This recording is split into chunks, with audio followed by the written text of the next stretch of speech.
0.48% APR, so you can lock in a great low monthly payment. When you're looking to unlock the cash in your home, Rocket can. Call 8338-ROCKET today or go to rocketmortgage.com to get started. That's 8338-ROCKET or go to rocketmortgage.com. Rocket. Rates current as of 12/12/21. Call for cost information and conditions. Equal housing lender license in all 50 states. NMLSconsumeraccess.org number 3030. Call 800-490-1233 for disclosures and cost information. If you love the food at Villa Verde, and hey, who doesn't? Now Villa Verde makes it even easier for you to order takeout. Tell us about it, Jay. If you go to myvillaverde.com, you can order online, and we'll have it ready for you to go. Plus, you can pick it up at either one of our locations. No waiting in line to pay, and no waiting at all. Just pick it up and go. With online ordering from myvillaverde.com or from our mobile app, plus even from our Facebook page. Villa Verde, with 2 Greenville locations to serve you. Villa Verde, a platform for good. Eastern North Carolina, get ready, cause it's going up, all the way up. Welcome, ladies and gentlemen. Lady B along with the Enforcer present April Fool's Purple and Gold Pirate Party. Let's get it! With celebrity guest DJ DJ Cleve. You know it's the one and only. April 1st at the Greenville State Theater, 110 West 5th Street, Greenville. Attention, everyone. 7 p.m. to 1 a.m. For more info, 252-414-9222 or 252-916-1471.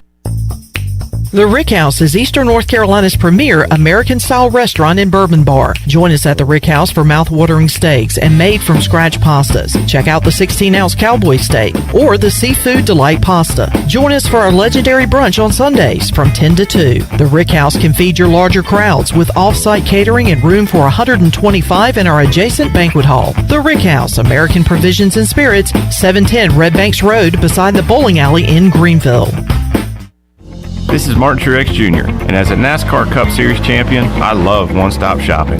When I need fresh tires or fuel during a race, my pit crew takes care of everything.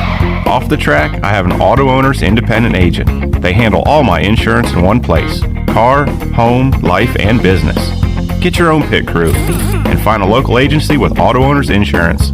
This is Brian Smith with Town Insurance in Greenville. Call me today at 756-8300. Go Pirates!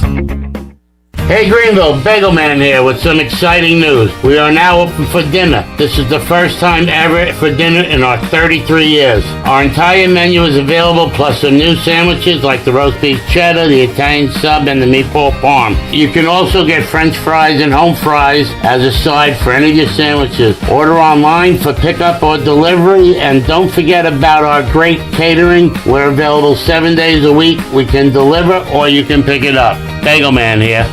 UBE and PirateWear.com is excited to offer Pirate Nation the largest selection of new ECU merchandise and tailgate supplies ever. UBE has the best prices in town, so that makes UBE your one-stop shop for all things ECU. UBE does daily restocks of Champion, Adidas, and Under Armour. Don't forget to bring your young Pirates in to plunder the Crow's Nest, which is the only kids store dedicated to ECU. Plenty of free parking uptown in Greenville. Visit them at PirateWear.com. Go Pirates! When I need jeans, I order online because I know exactly what I want. They have just one moving part, and if there's something wrong, I exchange them. Buying a vehicle, especially pre-owned, is way different. Lots of moving parts. You don't want to get stuck. For a worry-free purchase, visit Phelps Chevrolet. We've been here in town a very long time. You know us. You know we stand behind everything we sell. Phelps Chevrolet in Greenville. Come get you one. The icy treat that can't be beat is Sparky Snowballs. From big kids to little kids, Sparky Snowballs has been making smiles happen for over 20 years. If you're not in the mood to chill out with a snowball, Sparky's funnel cakes and fried Oreos are a perfect Sparky-licious treat every time. Are you having an event, party, or fundraiser? Call Sparky's to come on site. Remember to follow Sparky's on Facebook or visit SparkySnowballs.com to see where they'll be next. This is Pirate Radio, WGHB Farmville, 1250 and 92.7 FM Greenville, WDLX Washington, 930 and 104.1 FM Washington. Can you be quiet, please? Thank you. Welcome to Pirate Radio Live. There's local politics, bud. I don't care about the weather. I can't control the weather. Don't want to talk about the weather. Sustained effort and violence? No, please, no. Please, everyone be quiet. Was that supposed to be funny? I got a little taco meat on my chest. Cool, neat story. I want to shake his hand. I want to shake his hand. I want to shake his hand. I want to shake his hand. Family. Let's get the pumping. Now live from the Pirate Radio studios in the heart of the Pirate Nation, here is your host, Clip Brock. Hello and welcome in to a Thursday edition of Pirate Radio Live. Clip Brock here with you inside the Pirate Radio studios. Weather outside a bit frightful. We're delightful here on a Thursday. Clip Brock, Shirley Rhodes, CJ Schaefer, and the Chan Man, Chandler Honeycutt, here with you to kick off a Thursday edition of Pirate Radio Live. Thanks for tuning in today on Pirate Radio 92.7 FM in Greenville, 104.1 in Washington. We're on 1250, 930. You can find us online, PR927fm.com. And watch the show and be a part of the show on Facebook Live and on YouTube. You can find us there. And chime in with your questions, comments, concerns, or what you want to talk about on this Thursday. A couple of comments already in the Facebook feed. Susan Dean says, hashtag fire Matt Rule. Paul Clifford says, I love Matt Rule. Paul trolling along in Happy Valley today. We used to see a lot of Paul Clifford around these parts, Shirley Rhodes. He was always inhaling purple and exhaling gold on the ECU alumni show back in the day. What you eating on, girl? Reese's Cup. Yeah. Were those your sunflower seeds in the back? Yes. I got a little handful of those. Oh. All right. May I have some of those, please?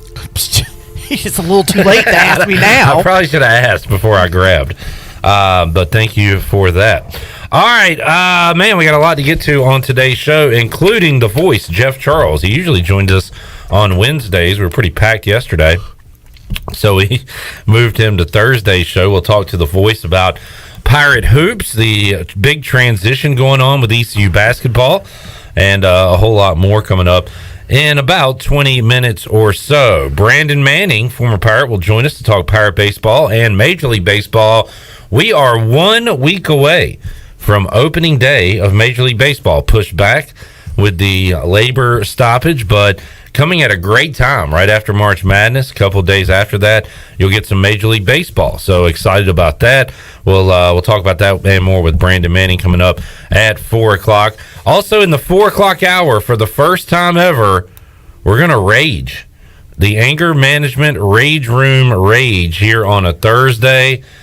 We're going to talk about what's peeving us off in the world of sports. So if you have something you're angry about, like Susan Dean's, that Matt Rule is employed by the Carolina Panthers, let us know what you're raging about today. You can drop it on Facebook.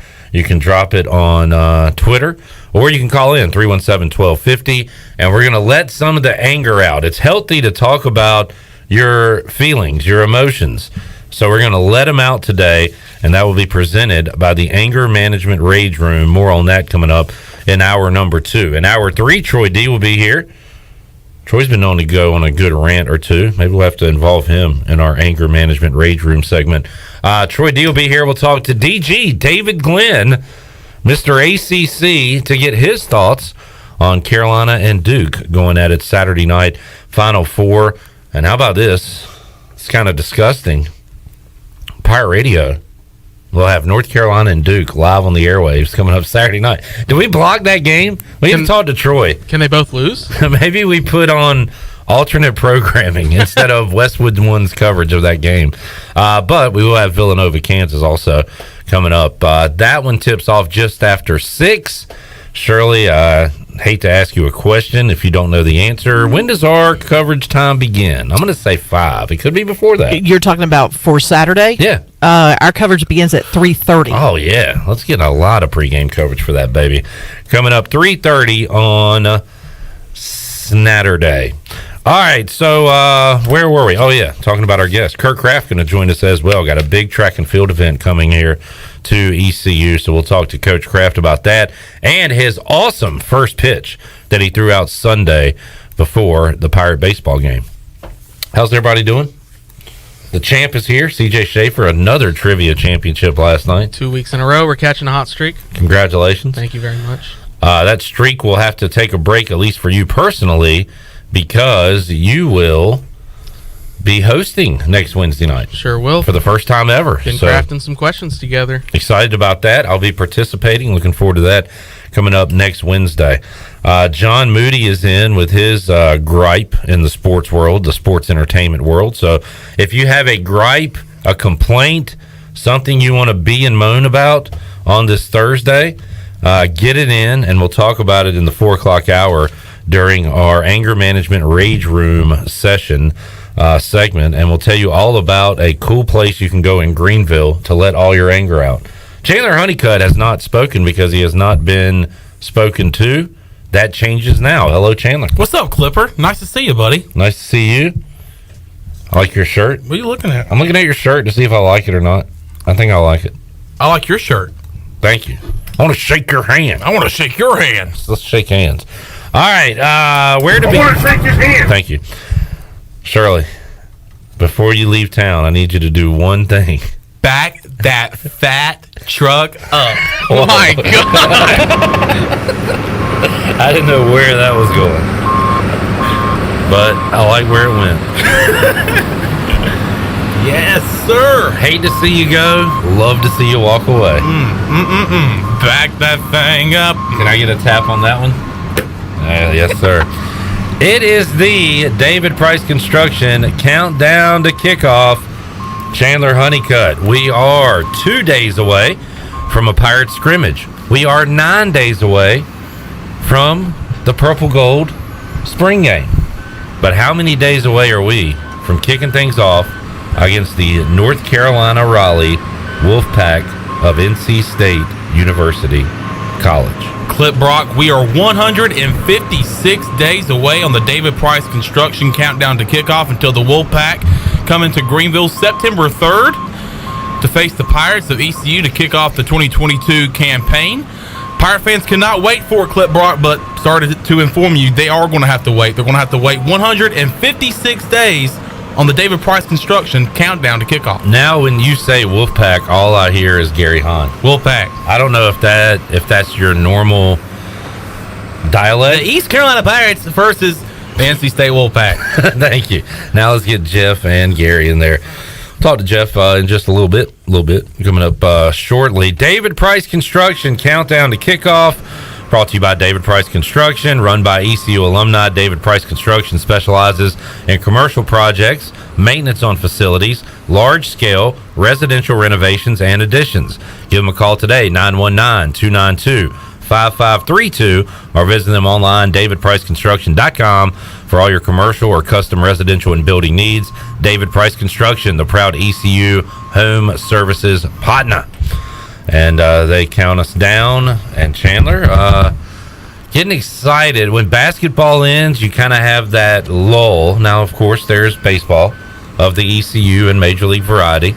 And you got your Masters, and I guess you're racing if you're CJ's, heading off to a race. So you got some things here and there, but really, I don't know. Summer's kind of a bore when it comes to the sports world. We're all waiting for that kickoff in September. Yeah, when June comes around, and really the mid of summer, when those magazines start coming out. Phil Steele. You got your Phil Steele. Athlon. All Street and Smiths. All those magazines, once they start coming out to local stores near Sporting News, local stores near you, that's when the fever, the college football fever, the Pirate football fever starts to kick in. Can't wait to have Phil Steele on the program once we get closer to kickoff on the David Price Construction countdown to kickoff. But once August hits and you start seeing the team suit up for fall practice, it's going to be a very exciting time, especially coming off a really good year in Mike Houston's. Was that his third year as the head coach of the Pirates? So 7-5 in a bowl appearance. So obviously that was not played. So high expectations this year for this East Carolina football program. So going to be a lot of excitement, especially with the first opponent that you have here in Greenville, the NC State Wolfpack. And not just that game, but you also have 3 other home games after that game to kick off the football season. What is it? Was it the picture of Dale, was that picture of Dale Steele? You're just on a roll right now. I am on a roll, and I'm going to continue that roll. 4 straight home games to start the football season in Dowdy Ficklin Stadium. Hey, y'all heard him. Don't look at each other like that. 4 straight home games. So be ready. I'm ready right now. All right. You can be ready whenever you want to. Okay. But I am ready because every time we do this David Price construction countdown to kickoff, which is 156 days away, I get hyped. Every time she backs that thing up. When Shirley backs that fat truck of hers up, I am fired up for ECU football. All right. On the David Price construction countdown to kickoff. At 150. Excuse me, CJ. 156 days away. Ooh, somebody. Hey, Chandler, it's WrestleMania season. You know, there's only 7 matches scheduled for Sunday. We could add an 8th. Y'all should do a podcast. Thank you, Cliff. Nice plug there. Nice transition. Did you do a podcast? We sure did. We just got done recording a little bit ago. Be sure to listen to the new edition of the Pirate Radio Wrestling Podcast. I love New Edition. Should come out later this afternoon into this evening. We have a WrestleMania preview for you. All right. Sounds great. So that's coming up this weekend as well. Starting to get some entries in for our anger management rage segment we're going to do later on. Mike P, Mike Ward, John Moody are in with their gripes in the sports world. So if you have any gripes, let us know. Tweet it, Facebook it, give us a call, 317-1250. You can YouTube it as well, as we are streaming live on YouTube and Facebook Live. All right, it is going to be a busy day Friday around these parts. It is going to be very strange to be hosting a show, Pirate Radio Live, tomorrow at 3 o'clock on Friday, and looking across the street and seeing Shaquille O'Neal. DJ Diesel will be in Greenville for Doggy Jams, and I think they're doing it like right across the street, right? Yeah. That would be correct, in the 5 Points Plaza. DJ Diesel? Yeah. That had to be expensive to get. Why do you say that? Because the price of diesel is high right now.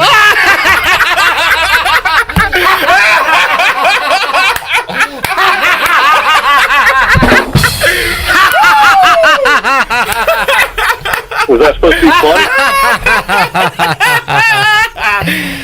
Oh, man, we have fun. We have fun. You know what? I'm very disappointed because they did not react one bit in that Studio B.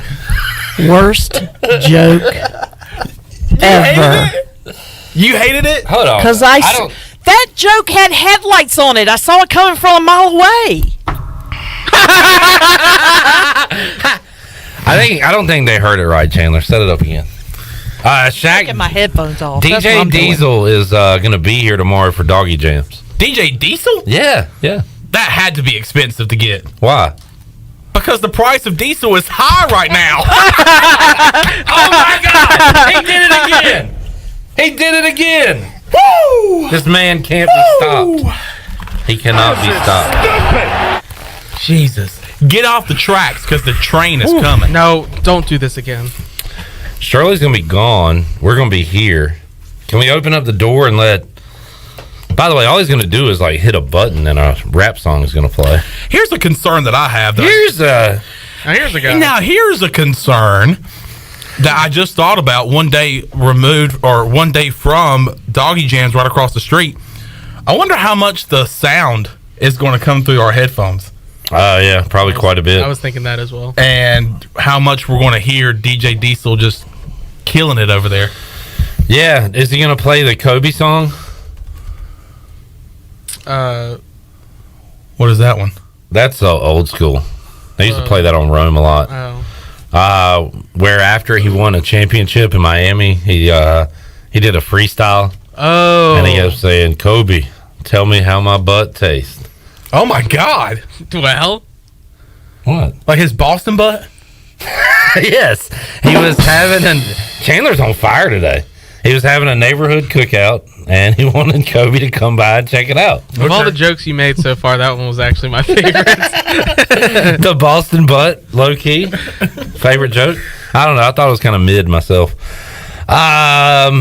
So Doggy Jams. No, hold on. No, we're going back. Please. You're not that guy, pal. Shut up. You're not that guy. Has anybody been to Doggy Jams? No, you have. Who did you see? DJ Paulie D? No. No. Just the Tip was the main band. You can't say that on the show. Well, it's the name of the band. All right. And they were great. The lead singer, was on top of Sup Dogs singing Living on a Prayer by Bon Jovi. Why didn't they just get Bon Jovi? Because it's Bon Jovi. It would have been expensive. They brought in, it's expensive. Diesel. Am I right? I tell you who we shouldn't get. That's supposed to be funny. Whoever sings that Gasolina song. Gasolina. Because that guy. Gasolina. Who is that? I don't know. Right. I know what you're talking about. But So you had a good time at Doggy Jams in the past? Yeah, I've got videos I can show you later on. I'm not interested. Okay. So that'll be coming up tomorrow, and we will be here doing a show while everybody's losing their minds across the street. So that'll be fun. At least during a commercial, we can walk out there and it won't be hard to find them. That is true. We could run over, kind of dive into the crowd, come right back. We got 4-minute breaks. I think we'll have Troy D on the scene tomorrow. Troy D will be on the scene. On location. And Troy is pretty good at hanging out with celebrities. At getting interviewed, at talking to famous people. He is friends with Coach K. He's buddies with Coach K. He's boys with P.D. Pablo. No. Are you friends with Troy D? No. Oh, okay. So, yeah, we'll have, hopefully, maybe get Shaq on. Who knows? Troy swindles Shaq into the studio. Yeah. Talk to him for a little bit. Now, that would be cool. Can you imagine that giant man walking through those doors? He'd hit his head. And joining us? That'd be fantastic. Oh, no, he would definitely have the duck under that door. By the way, we need to show Shaq the best time he's ever had, because his son Sharif is in the transfer portal, transferring from LSU. What if Greenville just makes this amazing impression on Shaq and he says, hey son, Sharif, you're going to East Carolina. Sharif, I went and played at Greenville. Man, your Shaq needs work. Yeah. Pretty good at voices. Shaq needs work. Some breaking NFL news. Dang it. Oh, did you want to? Yeah, I did have it. Breaking news, boy. You can break it. Let's do it. Go ahead. Former Seahawks Pro Bowl linebacker Bobby Wagner is signing a 5-year deal with the Los Angeles Rams. Bobby Wagner. $50 million deal worth up to $65 million. That's what Adam Schefter said. I don't know what that means. Bobby Wagner has the most tackles in the NFL since he entered the league in, I want to say, 2012. But since he came into the league, he has the most tackles, which linebackers make a lot of tackles, but that tells you he has been not only very good, but very durable. So Von Miller to the Bills, which are not the same position, but impact defensive player Von Miller from the Rams to the Bills, and the Seahawks say goodbye to Bobby Wagner. He ends up going to the champion LA Rams. Is Aaron Donald made a decision on what he wants to do? I know he had said that retirement would be a possibility if they won a Super Bowl, and pretty sure he's won one. Yeah, pretty sure he's running it back with LA. So, all right. How about the news with that broke yesterday during sports trivia? Bruce Arians moving into the front office for the Buccaneers, and Todd Bowles going to be the next head coach, the 4th black head coach in the league right now. So everybody I've heard break this down, including Rome earlier, says that this is that Tom Brady got rid of Bruce Arians. Basically. Really? That's the only take I've heard. That Brady says, I'm retiring. Tampa says, well, what can we do to get you back? Wow. And he says, a new coach. I haven't looked much into it, so I haven't heard any of that stuff. So that's actually new to me. But he is still with the Bucks. Right. Everything in public has been nice, friend. Hey, Bruce, congrats. And Tom Brady thanks, posted. Tom. Yeah. So, maybe that's not the case, but everybody who is talking about this is saying that Brady didn't want to play for Arians. Wow. And you say, well, does he want to play for Todd Bowles? Todd Bowles he's not going to he might not even talk to Tom Brady this year. Todd Bowles is a defensive coach. He is going to be the head coach, and he is going to have that defense playing at a high level. Brady is going to talk to Byron Leftwich, and that's about it. Well, I was going to ask, do you feel like this is going to be a situation where the head coach slides out, and now Tom Brady is going to take the role of a player coach without actually having the title of coach? Well, it's like Peyton Manning in Denver last year. I could definitely see that being the case. Who's coaching Peyton Manning when he's with Denver? I mean, Adam Gase. Exactly, which tells you that nobody was coaching him. Yeah.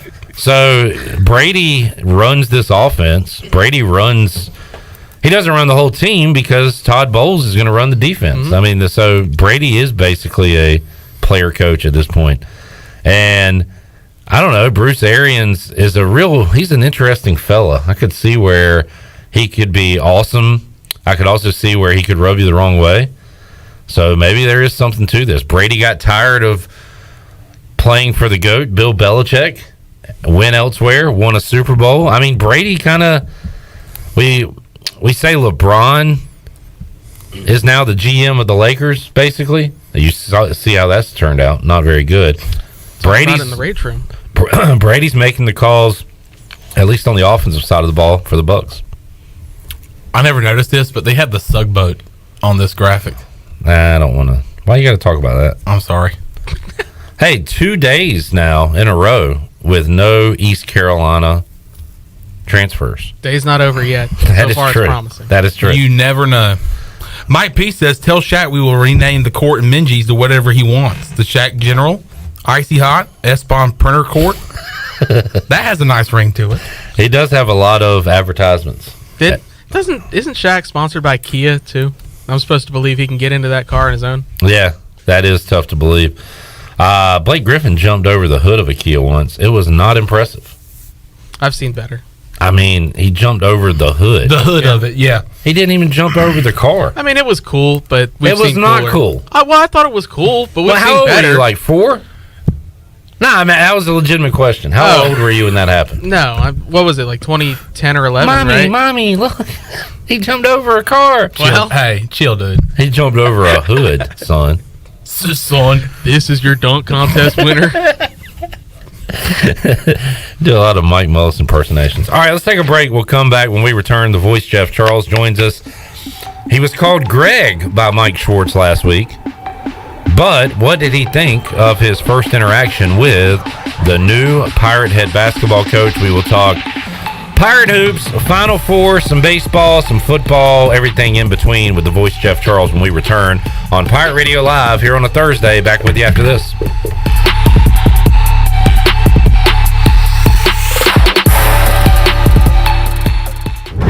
Time for an NCAA Final Four spotlight. KU looks for the lead, weaves it to Brown. Deep three on the right wing. Count it!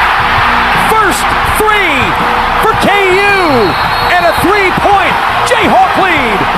The Midwest region top seed Kansas needed a come-from-behind second half to knock out Miami and advance.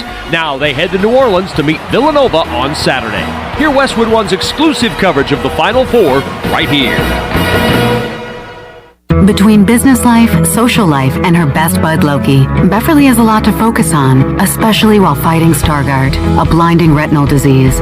But she's not fighting alone. For 50 years, the Foundation Fighting Blindness has funded research into treatments and cures for blinding retinal diseases, providing hope to people with vision loss. And for Beverly, winning the fight means focusing on what's closest to her. The Foundation Fighting Blindness. Together, we're winning. Help us end blinding diseases at fightingblindness.org. Welcome to the Cheese Show. And when Cheese puts on a performance like this, you might get to the crust and think, it's over. But no. Let's hear it for the Encore Cheese. This ain't just stuffed crust. This is Papa John's crust. Stuff. Hey, Pirate fans, the Papa John's Epic Stuffed Crust One-Topping Pizza is only $13 and is an MVP move for game day or any day. Place your order online at papajohns.com and sign up for Papa Rewards. Papa John's, the official pizza of the ECU Pirates. For the latest from the world of golf, tune in every Saturday morning from 8 to 10 for the Golf Shop Radio Show. Hosts Mark Greenhelves and Matt Blanchard talk golf from tee to green and everything in between. If you like golf, you're gonna love Golf Shop Radio. Before you tee up, drop on in. Welcome to the Golf Shop.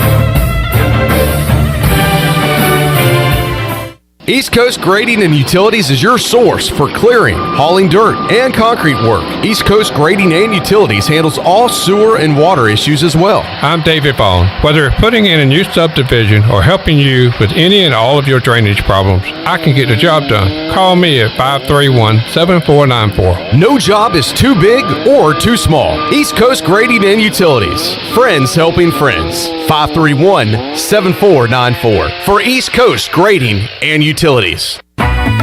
Thinking about takeout tonight? Familia can make everything real easy for you with a great selection of Italian food and more. Visit FamiliaNC.com to see the full menu featuring pizzas, pastas, salads, and homemade desserts. Place your order online or call 689-6330 and Familia will have your order ready in their convenient drive-thru window for pickup. Finish up a busy day with a great dinner for yourself or your family from Familia. Familia on Fire Tower Road near Pitt Community College. Before anyone walks into your business, the outside is what they see. Make sure your first impression is a good impression with the right curb appeal. Hi, this is Daniel Andrews from Dan Andrews Lawn Service. We specialize in making your business look great. Let us handle all your professional landscaping needs. We do it all so you don't ever have to worry. Residential services are also available. Call us today at 717-8006 and we'll come out and give you a free quote. Taking care of your landscaping needs is all we do, and we've been doing it for over 20 years. You can trust our reliable team at Dan Andrews Lawn Service, covering all of Eastern North Carolina. The convenience of Pitt Greenville Airport is waiting just outside your front door. Service is back, so you're connected to destinations worldwide through flights from American Airlines. Plan your next trip. Book your flights today at flypgv.com or aa.com. Avoid the long check-in lines and congestion at the big airports and fly local at PGV. Fast, convenient, and close to home, PGV has more American Airlines flights. Book today at aa.com. PGV, where the pirates fly. You're listening to Pirate Radio, the voice of the pirate nation. Go Pirates! Arg!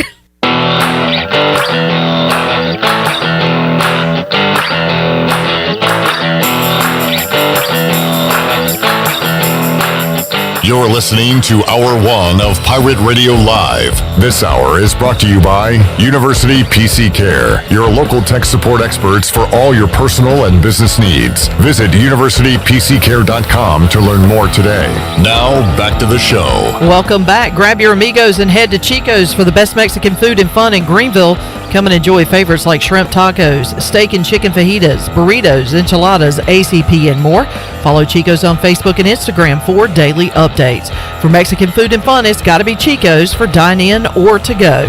Now let's head back into PRL. Here is your host, Clip Brock. Alrighty, back with you on Pirate Radio Live, watching a video of John Gilbert thanking all the athletic trainers at East Carolina University.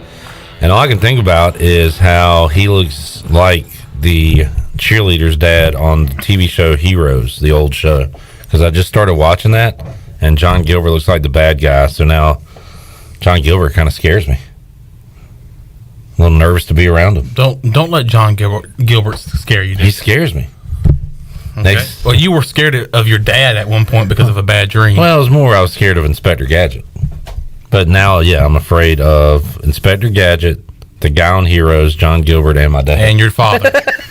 My father. By the way, fun fact. This is going to be fun. You better get the dancing because Ted's coming. The first thing I ever wanted to do, Ted dancing, when it comes to my career hopes. Oh, okay. When I was a young lad, yeah, was an athletic trainer. Really? I wanted to be an athletic trainer. Break out the tape, huh? Ever heard of the name Ronnie Barnes? Yes. Kind of looked up to that guy. Learned about him. Okay. Dr. Andrews. James Andrews.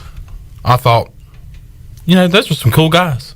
They're successful. Interesting. I said, I want to do what they do. Then you realized, and then I was like, you had to be really smart. Really smart. Had to put in a lot of effort. You had to compete. You had to be a part of a good bunch. And when did that dream die? Or is it dead? Could you still do that one day? You're still a young guy. No. You're done with that? No, because I love what I do right now. And I love being with you. If we went down, if I turned an ankle on the way to smoke a cigarette, could you repair me? Could you rebuild me for the next segment?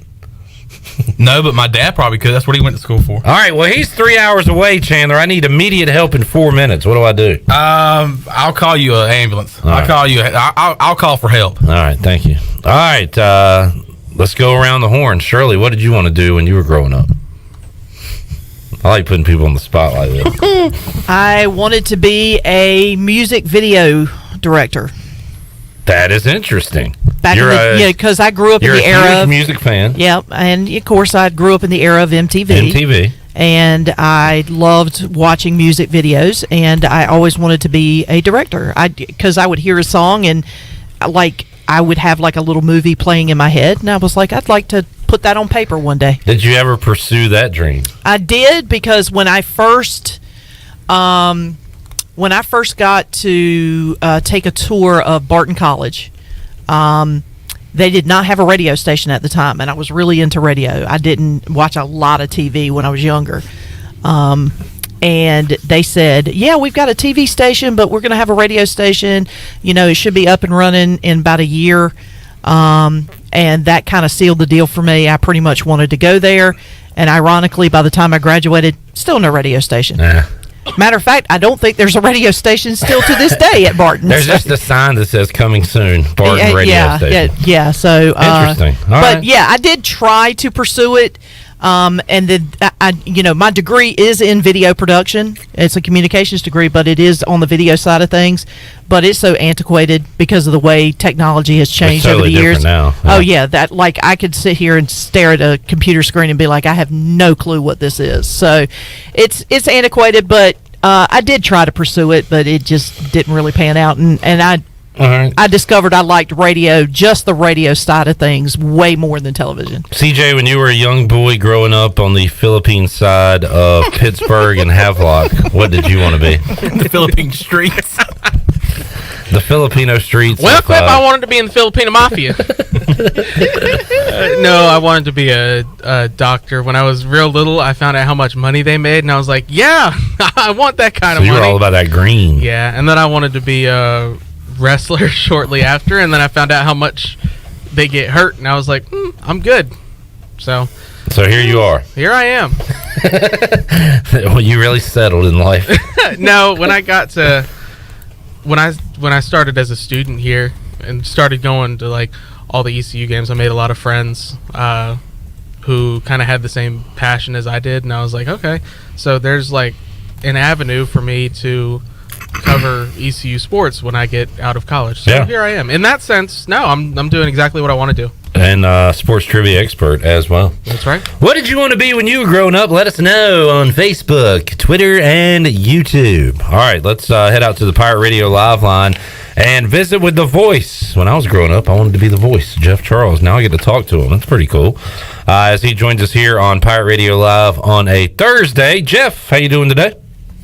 Clip, I'm doing great. Hope you are too. Yes, sir. Doing well. And we'll start with hoops, Jeff. We got the Final Four coming up Saturday right here on Pirate Radio. We'll get to that in a moment. But we had a little fun last week. Michael Schwartz was introduced, and got to know some of the media members around here, do some one-on-one interviews, and he did one with The Voice, and of course he mistakenly called you Greg at the end of that interview. We had some fun with that, Jeff, but if you're willing to let it slide, we'll give him a pass this time, and I won't sick the dogs on him. But what was your first impression of Coach Schwartz when you had an opportunity to chat with him for the first time one-on-one? Cliff, it was a good one. I think he's a very likable guy. I think he's going to work hard. I think he's going to be good to work with, and I enjoyed my visit that we had. Now, we have to all remember that he is dealing with the same issues and challenges that every other East Carolina basketball coach has had to deal with when coming into this situation. So he does not have an easy job. It's going to be a tough one, and as we know, two outstanding players have already decided to enter the transfer portal for ECU, Tristan Newton and then Brandon Suggs yesterday. So we don't know where this roster is going to be, Clip, as we move forward into next year, and I'm sure that Coach Schwartz is very, very busy these days putting his staff together and combing the transfer portal and trying to recruit. I mean, my goodness, he has a plate full right now, but he's the basketball coach now at ECU, and I'm hoping that the Pirate Nation supports it. Yeah, the signs were pointing to Tristan Newton transferring, and maybe a little less than that, but also Brandon Suggs potentially leaving the program. That has happened, and now Jeff, sounds like, just from what I hear, Tremont Robinson-White may not be returning to the basketball team. You got to start to look to those younger guys, the new faces that we saw last year in Brandon Johnson, R.J. Felton, and then we saw some of Javon Small, Alexis Reyes on the court as well. Will they be back? And I don't know, from what you hear, Jeff, have you talked to anyone? Do you how much more roster change do you think we see from this team from a year ago? Good question, Clip. I don't expect Tremont Robinson-White to be back, even if the coaching change had not been made. I don't know if Tremont was going to come back or not. I think he's looking to the future and maybe doing some other things. That's not official, but that's kind of the sense that I get with that. Luigi DeBow is a player that you didn't mention. I think Luigi, at last report, does want to come back. Mm-hmm. We'll have to see how that's going to play out. And then Frank is another big post player, as we know, who's a good player. I'm hoping he comes back. I really haven't heard anything as far as Lanzo's plans are concerned as well. And then you mentioned the young guys, and R.J. Felton is a very talented player. I think if he stays here, he has a chance to be a really good player. He's an AAC quality talent. I certainly hope that R.J. does stay. Brandon Johnson has a lot of potential as well. I hope he stays. We saw Javon Small late in the season get more playing time.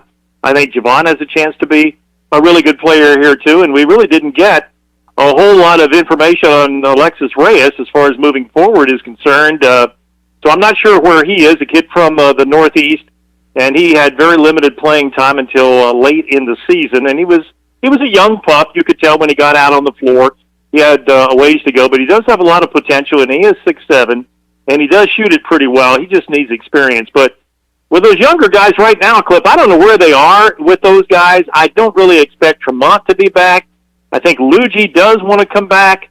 Other than that, I think it's a day-to-day adventure for East Carolina basketball, just like it is for basketball programs all across the country. Yeah, Jeff, and you always say, if you don't keep up with the times, you get left behind. So we're talking around what basketball is now, which it's almost year to year. Who do you have this year? And you'd love to develop a roster, and some guys will still stick around and stay for 3 or 4 years, but that is just not the norm anymore. So we're almost bypassing that topic and just talking about who's going to be on the ECU roster next year, because that's kind of the reality of the situation here, and as you said, across college basketball, right?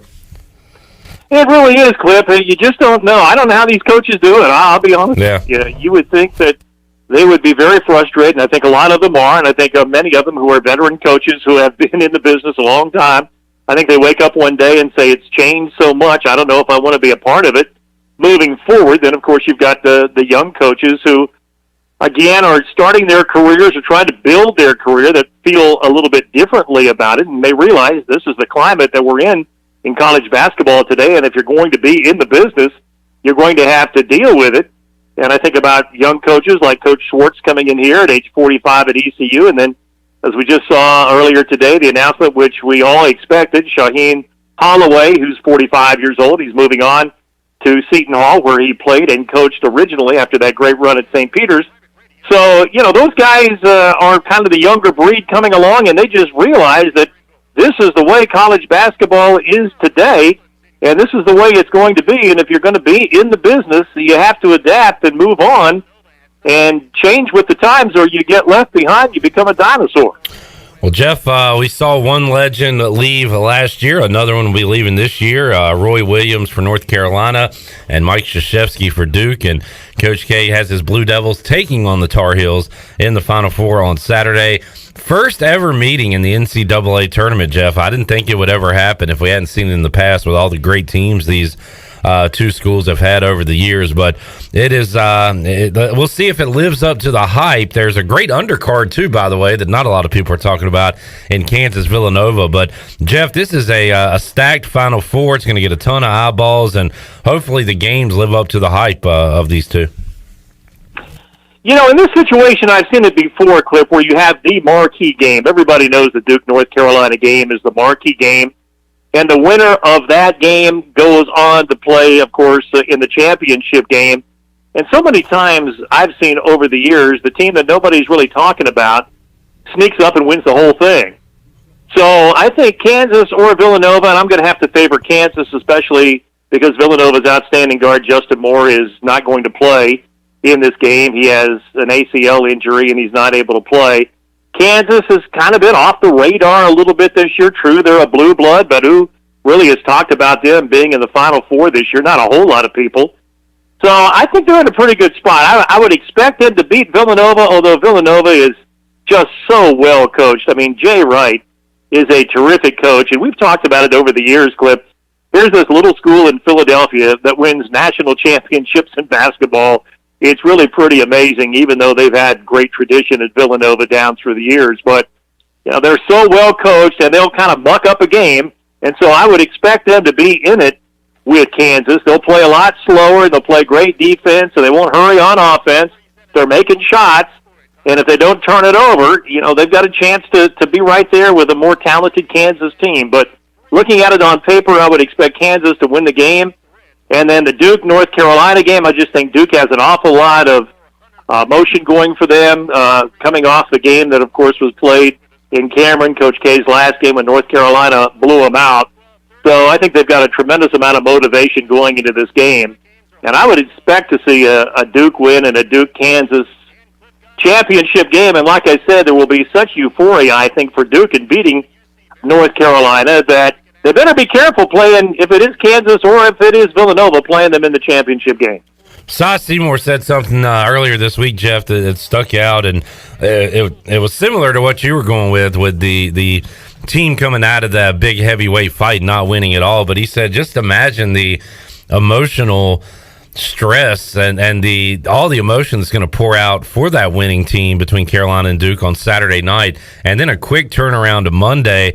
Can they get up, you know, mentally, energy-wise, for another heavyweight fight on Monday night after knocking off your rival in a game that you're putting so much into? And that one's kind of stuck. I got Kansas winning it all, so that made me feel a little better that if the Jayhawks can get by Villanova on Saturday, they might have a shot to win it all because of everything the winner of the Carolina-Duke game is going to have to exert on Saturday night. That's exactly right, Cliff, and that's the way I feel about it, too. I really think that they better be ready, whether it's Carolina or Duke. If Carolina beats them, they better be ready to go on Monday night. And, again, I have seen this repeat itself so many times where you do have that big, as you say, heavyweight fight, and the team that wins it then comes out and can't get the job done then in the championship game. So it's going to be fun to watch. I think there's obviously in our neck of the woods here, I mean, everywhere I've gone this week, Clip, people are asking about Carolina and Duke and who do you think is going to win. So certainly here in the state of North Carolina, there's tremendous interest in this game. So it's going to be a fun game to watch, and we'll just see who comes out on top. Talk more about it later on in the show with David Glenn. DG will join Troy D and I in hour number 3 of today's edition of Pirate Radio Live. Jeff, we got spring football going on. We had Pro Day earlier this week, and I thought Jaquan McMillan looked really good out there. Tyler Snead always looks good when he's running routes and catching passes, and we'll just have to see if these Pirates get an opportunity at the next level. I found it really interesting, Jeff. In fact, Mike Houston brought it up when we were talking to him, and I thought at first he was kind of making a joke saying how many organizations were here. He said, you know, the NFL, the CFL, the XFL, the USFL, and NASCAR. And I thought he was just kind of throwing that in, but no, he was being serious. Dustin Lineback from RFK Racing was at Pro Day, passing out business cards, kind of talking to guys and saying, hey, follow your dreams. If it doesn't work out, we got a great career opportunity right here in the state of North Carolina, in Charlotte for you in NASCAR. And we've had a ton of Pirates go that route, Jeff, as you know, and that's pretty cool. I've never seen a NASCAR representative show up at a football pro day, but that happened the other day. Well, that is interesting to note, Clip, and my question would be, was the WWE there? That's a good point. W there. Yeah. Because WWE's gotten very serious now about recruiting college athletes and NIL, and they have 16 college football players that they've invited now to their training facility. I think some people may not be aware of this, but professional wrestling now is just like baseball, basketball, football, or hockey, where you have guys who play in college, and then they go on to the pros, and that's kind of the way that wrestling is going these days. And I think I read the other day there are 30 college athletes, both males and females, that have been invited to this tryout camp, if you will, that the WWE is putting on in Texas. So in the future, Clip, at an ECU Pro Day, who knows, maybe Vince McMahon will come in here with his entourage to see if he can get a pirate or two. On that note, Jeff, it is WrestleMania weekend, and it didn't work out great. I guess I don't know how much crossover there is between wrestling fans and college basketball fans. There's certainly a lot around here that cross over, and it's a 2-night event now. So it'll be Saturday and Sunday, and I believe the schedule's out. I read a tentative schedule, and I think it's like Stone Cold Steve Austin is showing up on Saturday, and I'm going to be locked into basketball on Saturday. I can always go back and watch it, but just kind of interesting that it's on Final Four weekend, which is fine if it's only a Sunday event, but now that it's Saturday, Sunday, I wonder what the eyeballs will look like. But again, it's on Peacock, so people can go back and stream it at any time, but I'm interested to see what those numbers look like, Jeff. Well, I think you bring up a good point, Clip. I don't know how much of a crossover there is between college basketball fans and pro wrestling fans. You and I both know people who are interested in both of them, but I don't really know on a national scale whether or not that is the case. But you're right, they've changed the format, so it's going to be this weekend. It should be a great event. I know people who go to WrestleManias who are big wrestling fans, no matter where it is, if it's in Los Angeles or Chicago or Orlando or in New York or Boston. I know a lot of folks that, like going to the Super Bowl, that they go to WrestleMania. So, those people are hardcore. We know that wrestling fans are hardcore fans, and obviously the wrestling audience has expanded a lot over the years. It kind of ebbs and flows, but right now I think wrestling is back on everybody's radar pretty much. It has any interest in it at all. So, yeah, it's going to be a big weekend for wrestling, big weekend for college basketball. And then, Cliff, as we look ahead to next week, we're only a week away from the start of the Major League Baseball season.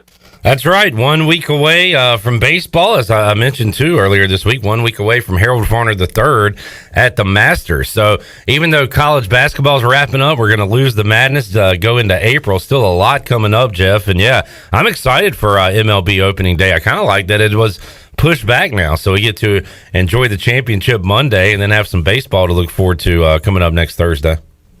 Yeah, that's a good point. And they're going to be able to squeeze the entire 162-game season in, even though they didn't get started. We should be talking about the start of the baseball season actually today, but they had to push it back a week. So, yeah, the last week or so I've been kind of getting the baseball bug again, Clip, and I've been watching MLB quite a bit here the last few days. And really kind of getting back into baseball. By the way, did you see that score with the Nationals yesterday? They got beat 29-8. Alec Burleson getting in the mix a little bit there, Jeff, with 3 RBIs in that one. Reminds me of those bad Little League teams I used to play on. 29-8. And Anibal Sanchez started in that game, Jeff. He's been around forever, but to give up, I think it was 10 runs, 11 runs, 10 earned, something like that as a starter. Man, that's a day to forget. Yeah, well, as you well know, I follow the Tigers, and he used to pitch for the Detroit Tigers. They had a nickname for him up there, Cliff. They used to call him Anibal Batting Practice Sanchez. Oh, not a good nickname. It was yesterday. Yeah, not a good nickname if you're a pitcher. What are the Tigers going to do with their young guys, Jeff? I think Torkelson is the big name, right? Are they going to show off some young talent early in the year? Are they going to keep them down in the minors? And because a lot of this, Jeff, is about contracts too, right? They don't want to start the major league clock, so they have to pay the guy sooner rather than later. So a lot of it has to do with that too, I believe. You're exactly right, Clip. And you're talking about Spencer Torkelson, who was the number 1 pick a couple of years ago, and then Riley Green, who's gone right from high school into professional baseball, who's a terrific prospect as well. He's ranked like 5th in Major League Baseball in prospects. He's an outfielder. And these guys are really young guys. It was not that long ago. It was this winter where they were talking about those guys both needed another year in the minor leagues. But that has really changed here once spring training started. And I believe both of them certainly will be with the Tigers and will be playing with the Tigers this year. Now, I don't know if they're going to be there day one, or if you like to say, postponing it a little bit because of the clock and the contract situation where the guys don't come up until a little bit later on in the season. So I don't know if they're going to go north with the Tigers for their first game next week, or it might be a couple of months down the road. But they're both going to play for Detroit this year, and they've speeded up that timetable, I think, just a little bit. They are two terrific prospects, and the Tigers are putting a lot of eggs in that basket to turn that franchise around, which has been down for so many years now. But, boy, I'll tell you what, I've been watching them on TV here the last few days, and those guys have got a chance, both of them, to be really good players and to rebuild that very proud Detroit Tiger franchise and get them back on the winning track someday. Yeah, and if you're not winning right now, Jeff, one thing you need is hope, and it sounds like you got Tigers fans have some of that with those guys coming up. Saw Bryant Packard hit a home run yesterday, Jeff, and that's good because there was some chatter going on about Bryant maybe being too injured to get back on the field. He's had that back deal for many years now that's kind of lingered with him, but he's hitting home runs and still out there playing, and that's a good sign. If he can, return to his form and hit like he has, maybe he can make it to the big leagues one day. But just great to see him back on the field hitting bombs, Jeff. Yeah, no doubt about that. Really pulling hard for Bryant, and there was a time a couple of years ago, Clip, the Tigers had him in their top 10 as far as prospects are concerned, and then, as you mentioned, he's gone through the injury, so he's slipped down a little bit now as to what the Tigers project him to be because of the injuries. But I can remember watching a game on television in Detroit. I guess now it was probably 2 years ago, where the television announcers were talking about this kid, Bryant Packard, and he was tearing it up at West Michigan, their Class A farm club. And so he was a definite prospect. I'm not saying he's not now, because I think he still is, but he's dropped down the radar just a little bit, and it's because of the injury. So hopefully he'll be able to come back 100%, kind of get himself back at the top of the chart as far as their prospects coming up. I've not heard where they're going to start him off this year. I would probably guess they'll start him off in A-ball at West Michigan, which is located right outside of Grand Rapids. They've got a beautiful ballpark there, and they sell it out like every game they have. It's a terrific place to play if you're going to play in the minor leagues. So we'll be watching Bryant and pulling for him this year. Jeff Charles joining us. Jeff, are you going to do your annual MLB predictions on Inside the Booth on Pirate Radio this year? Yeah, it's really strange you mentioned that, Clip. I actually recorded that yesterday. All right, and good deal. They will air in April, and I've got a dark horse pick as far as the American League, National League East is concerned. And I've got a dark horse pick also to win the World Series this year. Well, a dark horse pick in the NL East sounds like you're not taking my Braves, so we'll have to tune into that. All right, I've got the Braves in the playoffs. Okay, winning the division. 10-4. We'll go over some of that when we talk to you next week, Jeff. Looking forward to some Major League Baseball. Always enjoyed the chat. Appreciate it, and we'll talk to you again soon, voice. Very great. Thanks, Clip. Appreciate it. Thank you, Jeff. Jeff Charles joining us today on a Thursday edition of Pirate Radio Live. Let's get a break in. We'll come back. We'll wrap up Hour 1. Coming up in Hour 2, Brandon Manning will join us to talk some baseball, and we'll open up the Anger Management Rage Room. We'll tell you about a cool place you can go in Greenville to let out some of that anger, and we got a lot of anger to let out of what's bugging us in the sports world. We'll do that in Hour 2 as well. More to go on Pirate Radio Live. We're back with you after this.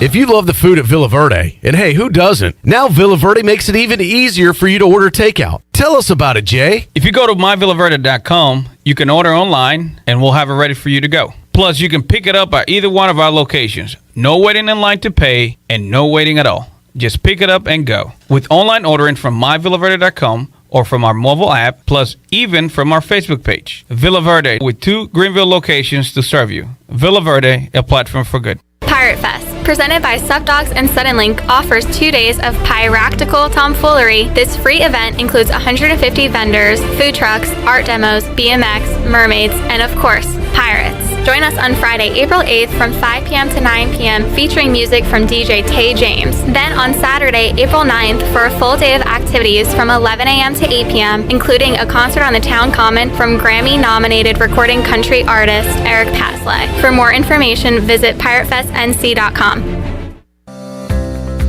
Do you want to get rid of wrinkles, tighten and lift your skin, smooth your skin texture, erase veins and brown spots, and get rid of unwanted hair? Are you interested in Botox or filler? Contact the licensed professionals at Beauty Bar Medispa on Red Banks Road in Greenville. All products and services are on sale at our Spring Extravaganza, April 4th through the 8th, beautybarmedispa.com. Follow us on Facebook and Instagram. Enjoy your visit. Love your transformation. Go Pirates!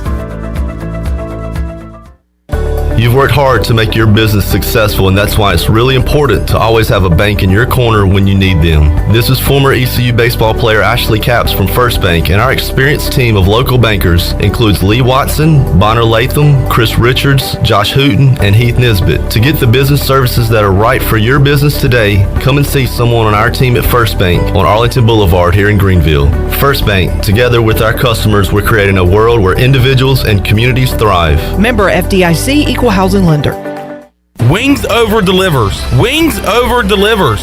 Wings Over delivers. If you're looking for wings to be delivered to your home this March Madness season, Wings Over Greenville has you covered with no third party needed. Wings Over Greenville has its own in-house delivery service. Be sure to try the all-new tender sandwiches by ordering ahead on the Wings Over mobile app. Open till 3 a.m. on Friday and Saturday, Wings Over has everything to cure those late night munchies. Give them a call at 758-9464. Wings Over Greenville. They deliver.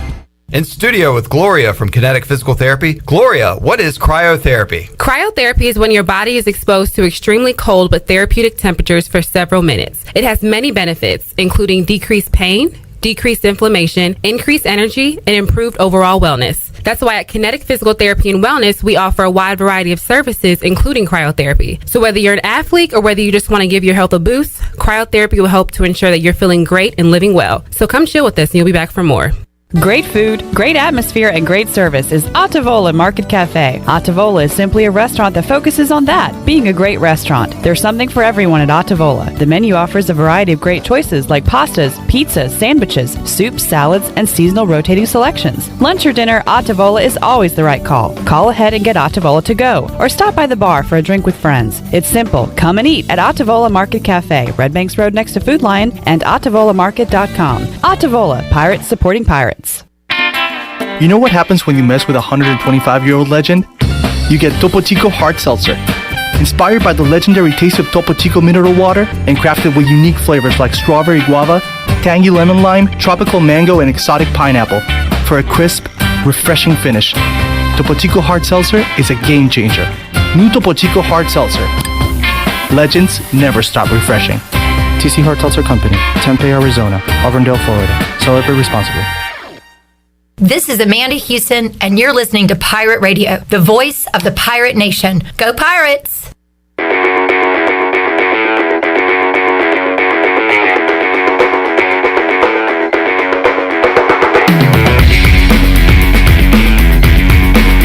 You're listening to Hour 1 of Pirate Radio Live. This hour is brought to you by University PC Care, your local tech support experts for all your personal and business needs. Visit universitypccare.com to learn more today. Now, back to the show. Welcome back. University PC Care has been Pirate Nation's go-to IT expert since 2006, and they are the local tech support experts for any of your business needs. Let University PC Care take care of it so you can take care of business. Visit universitypccare.com to learn more today. Now let's head back into PRL. Here's Clip. Alrighty, back with you on Pirate Radio Live.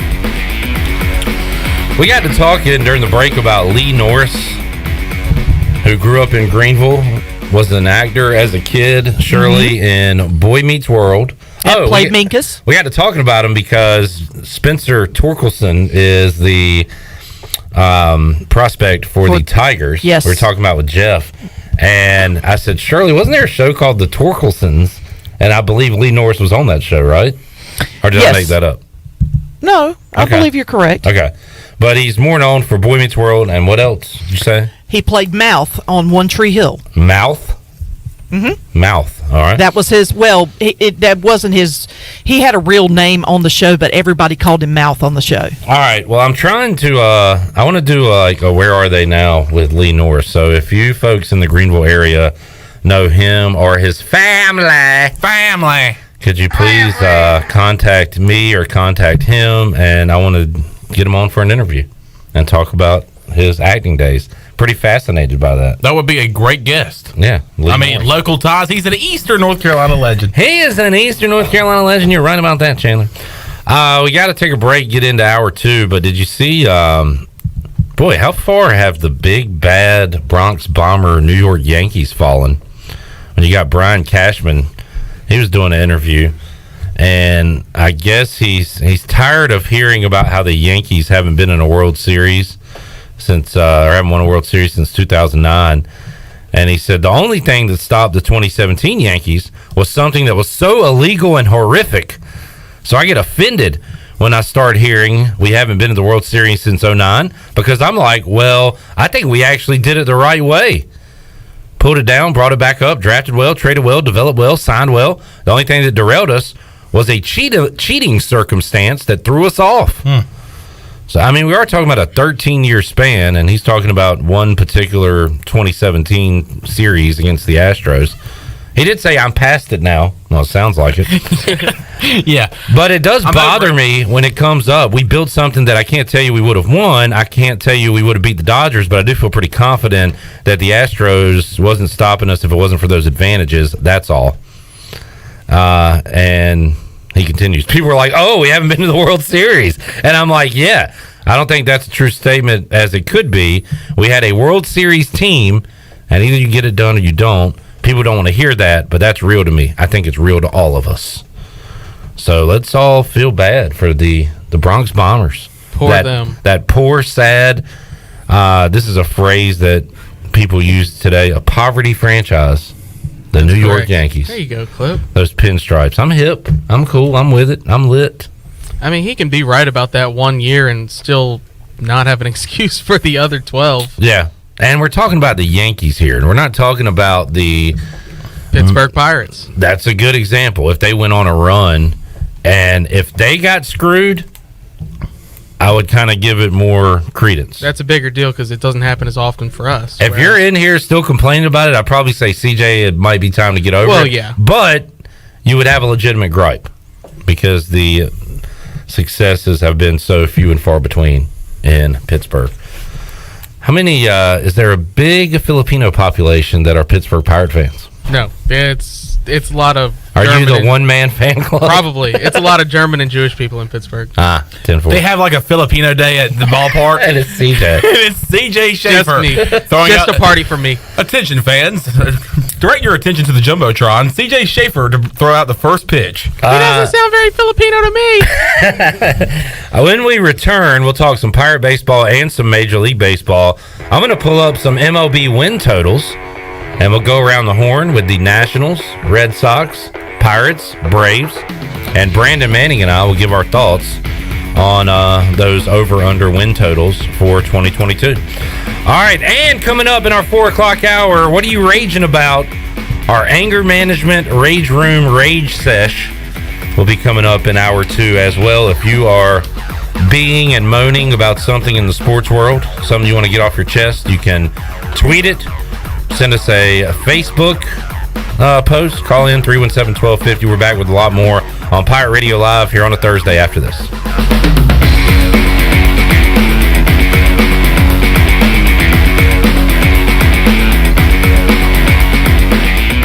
Eastern North Carolina, get ready, because it's going up, all the way up. Welcome, ladies and gentlemen. Lady B along with the Enforcer present April Fool's Purple and Gold Pirate Party. Let's get it. With celebrity guest DJ, DJ Cleve. You know it's the one and only. April 1st at the Greenville State Theater, 110 West 5th Street, Greenville. Attention, everyone.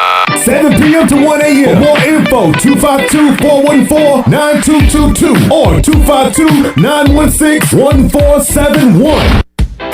The Buccaneer Music Hall is your beacon of music in the land of pirates and ENC. Open 7 days a week from noon until 2 a.m., the Buck features live music every night of the week. Tuesday is karaoke with DJ Captain Morgan. Wednesday is acoustic night. Thursday is the DJ dance party. And Friday and Saturday nights, it's live bands. Check out the Bucks Facebook or Instagram page for more information. The Buccaneer Music Hall. We'll see you at the Buck. I can't think of anyone who doesn't love a clean car, but how often do you actually go to the car wash? Does it take too long, or maybe it's just not a very nice place? Tommy's Express changes everything. Our wash is bright, inviting, clean, and fast. I love the flat conveyor belt. So easy to pull onto, much smoother ride, and safer for my car. And when you join Tommy Club, you can wash as often as you like for one low monthly price. I save money and time. We're Tommy's Express. At the corner of Greenville Boulevard and Red Banks Road, Greenville. Temperatures are in the low 30s at 10 a.m., increasing sharply to 75 degrees by 1 p.m., and then dropping into the teens by 10 p.m. So before you go to work, put on some gloves, pack some shorts, and a parka. That should cover you for the day. Your heating and cooling take a beating. Guarantee your system is ready when you need it. Call Delcor. Buy a new train system and make no payments until 2023. It's hard to stop a train. With inflation and high gas prices, you don't need another payment. So buy this month and make no payments until 2023. Delcor, the service professionals. The celebration is on. Save the date for Saturday, May 14th, as the town of Farmville celebrates 150 years with a Black Tie Gala from 7 to 11 p.m. Music will be provided by the Raheem Walker Project, and dinner will be served. Tickets are $75 per person or $650 for a reserved table for 8. All proceeds benefit the Farmville Chamber of Commerce, and to purchase tickets, call 753-4671. Save the date and enjoy a night out on the town at the Farmville Black Tie Gala, Saturday, May 14th. My whole business just went up in flames, but my agent was there before the fire was out. We started a plan. I've got 25 employees who could be out of a job if we didn't get this place running again. My independent agent and auto owners insurance, they made sure we didn't skip a beat. I mean, we didn't miss a single payroll. That's incredible. For whatever lies ahead, we're always there. This is Brian Smith with Town Insurance in Greenville. Call me today at 756-8300. Go Pirates! UBE and PirateWear.com is excited to offer Pirate Nation the largest selection of new ECU merchandise and tailgate supplies ever. UBE has the best prices in town, so that makes UBE your one-stop shop for all things ECU. UBE does daily restocks of Champion, Adidas, and Under Armour. Don't forget to bring your young Pirates in to plunder the Crow's Nest, which is the only kids store dedicated to ECU. Plenty of free parking uptown in Greenville. Visit them at PirateWear.com. Go Pirates!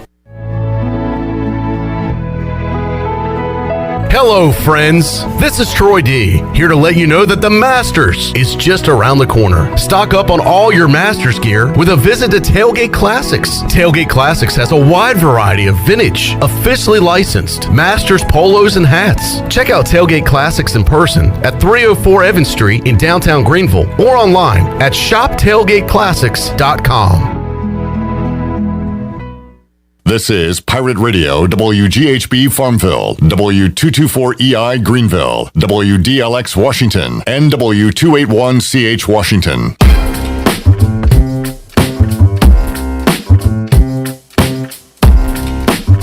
You're listening to Hour 2 of Pirate Radio Live. Now, back to the show. Welcome back. UBE has been an ECU tradition for over 50 years. You can shop online anytime at PirateWear.com. UBE has the biggest and best selection of ECU sportswear and accessories for pirates of all ages. Every day is game day at UBE. Now let's head back into PRL. Here's your host, Clip Rock. Back with you on Pirate Radio Live here on a Thursday, coming up in Hour 3. Troy D will be alongside. We'll talk to DG, David Glenn. Carolina Duke coming up this Saturday on Pirate Radio. That feels wrong to say, but that is the facts, Jack. And also, Curt Kraft going to join us, talk ECU track and field. They got an event coming up, and we'll talk about his awesome first pitch that he threw out Sunday at Clark LeClaire Stadium. We'll talk some baseball with Brandon Manning, former Pirate, and we do have a little baseball to recap on our ECU Baseball Recap, brought to you by Brandon Manning with Farm Bureau Insurance. You can call Brandon. Don't call him right. Well, call him now if you need him. Leave a message. He'll get back with you.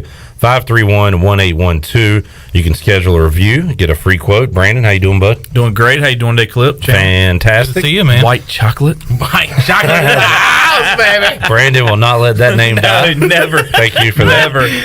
All right, let's recap a pitcher's duel at Clark LeClaire on Tuesday. Several pitchers duels. Correct. Were you there midweek? I was there midweek. Great game. Went with some ECU and some state buddies. Always great to have some of those local guys come to a game with us. It was a good game. I think I was talking to my good friend Jeff Stallings, who was a pitcher at NC State, and he said, "Man, it was better than everybody thinks it was." I didn't realize we had 11 strikeouts.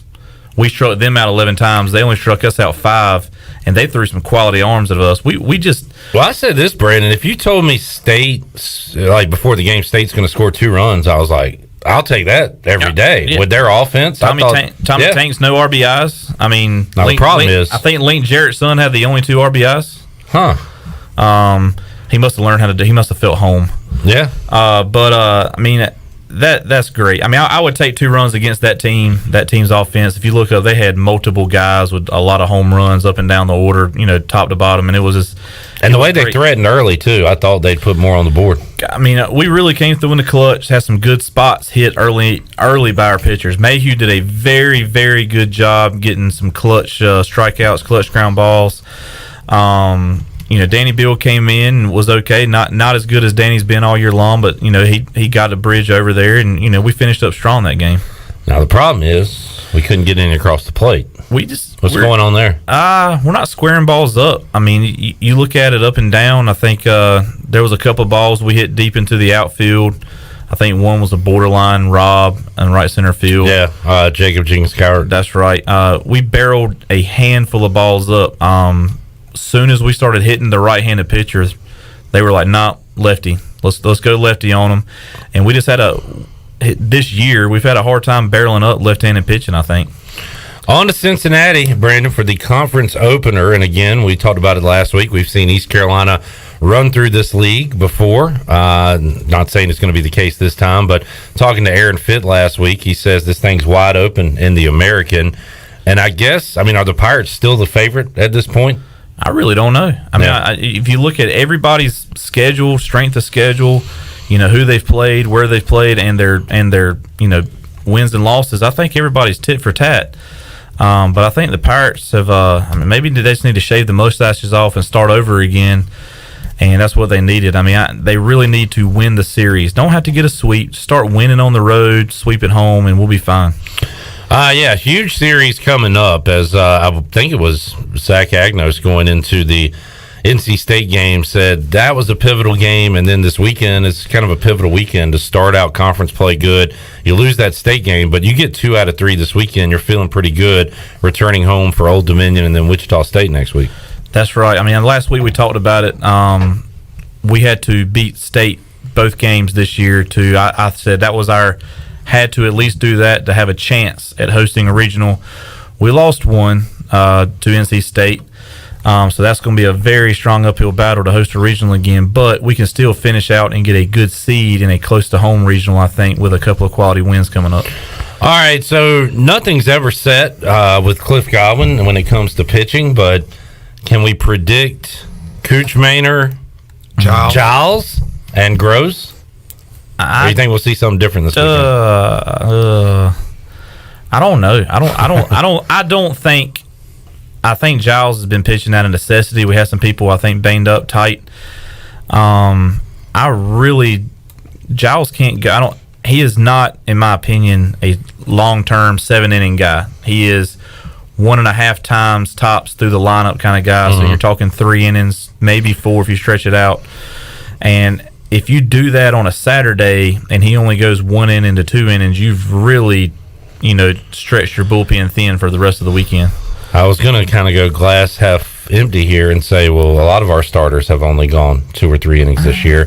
However, we're coming off Josh Gross's best performance, and if anybody has had extended innings this year, it has been Cooch for ECU. Which is strange because going back, to his, freshman and sophomore years, he didn't pitch a lot. He had a very short leash.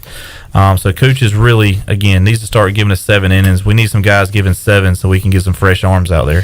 Starting to see Josh Moylan hit it a little bit, Brandon. You think he gets on track the remainder of 2022? I do.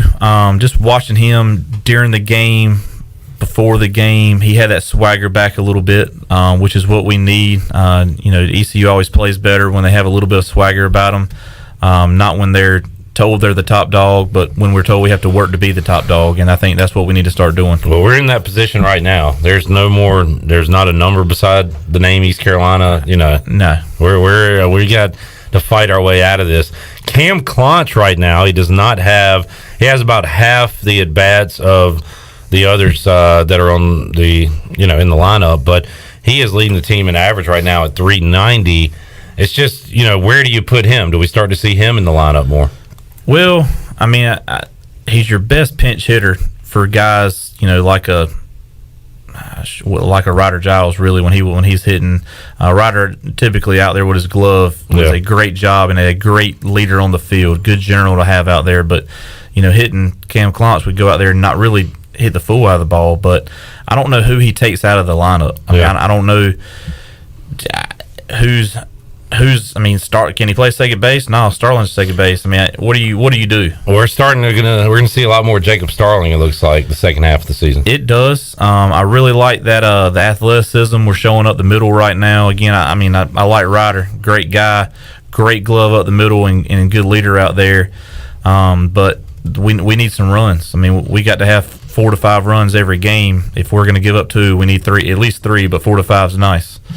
Brandon Manning joining us, looking around the landscape of college baseball. Did you see where Campbell put was it 26? 36 spot on Presbyterian? I saw that. And then a few days later, Presbyterian beat South Carolina. I didn't see that. That's baseball in a nutshell, right? Well, that's Campbell's offense, right?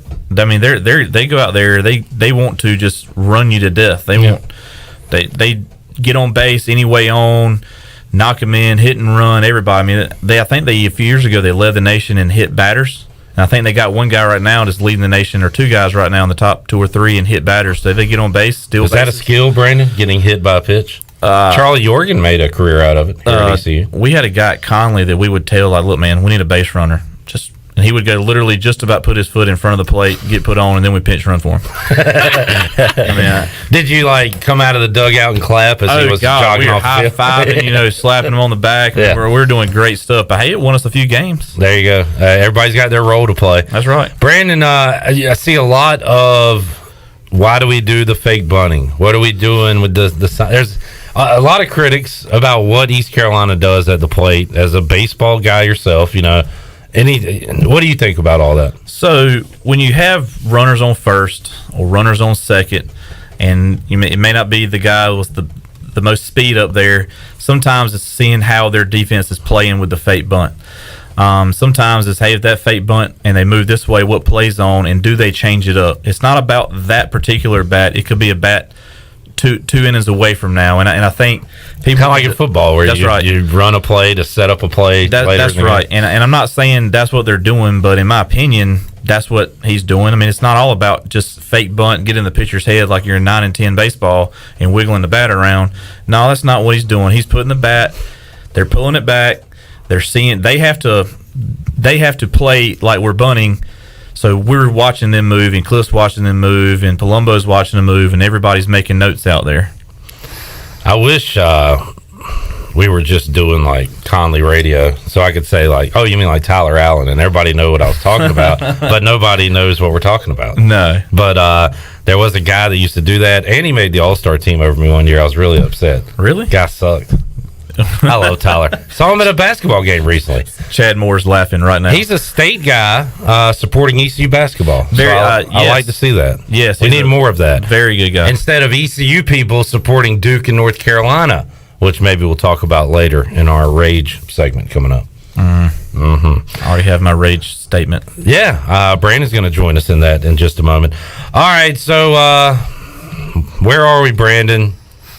We're a team right now that I'm thinking the host of things out the window. Let's just say I think so. Let's say that. Like I said last week, they had to beat NC State both times and sweep Wichita State to have the best chance. But the only way now is to go undefeated the rest of the season. And you know what? I'm still excited about this season. Let's kind of rise up. Let's get out of what we're doing right now and win the conference. Go win a conference tournament, get back in a regional, and see what the heck happens from there. That's right. The pressure's off a little bit. I agree. Let's just go win, have fun. I mean, go out there, guys. It's ECU baseball. You're still the cream of the crop around here. You're still big guys on campus. I mean, let's go out there, get some W's, and go about our way. All right, let's. I want to talk some Major League Baseball. Let's take a break, Shirley. We'll come back. We'll talk some MLB, a little more college baseball, and some local baseball as well. Once we get into our anger management rage room session, we got a new sponsor here. And we're going to have a lot of fun with this coming up later on this hour. A lot more to go on Pirate Radio Live. Back with you after this.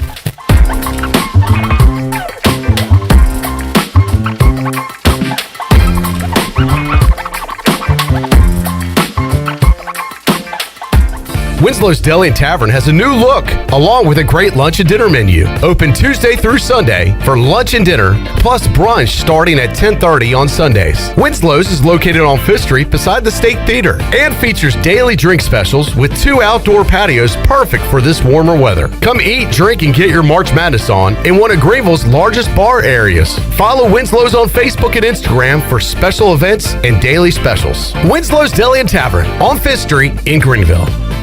Hey Pirate fans, this is Coach Cliff Godwin. The physicians at Orthopedics East and Sports Medicine Center have been caring for our athletes at ECU for more than 35 years. Whether it's treatment for our sports injury or it's time for that joint replacement, Orthopedics East provides the latest in operative and non-operative orthopedic care, physical therapy, and diagnostic testing. For experienced and professional services, call the team at Orthopedics East at 252-757-2663 or visit them online at orthoeast.com. Go Pirates! Hey Pirate Nation, this is Holt Nailers for my friends at Arc Point Labs. Just as I trust my teammates, you can trust Arc Point Labs to give you quick and accurate results for all your laboratory testing needs. If you are in need of COVID testing for your return to school, work, or for travel, Arc Point Labs is offering same-day PCR and antigen testing with little to no wait time. Please visit any of the 6 Eastern North Carolina Arc Point Labs locations or make an appointment now at onehourcovidresults.com. Go Pirates!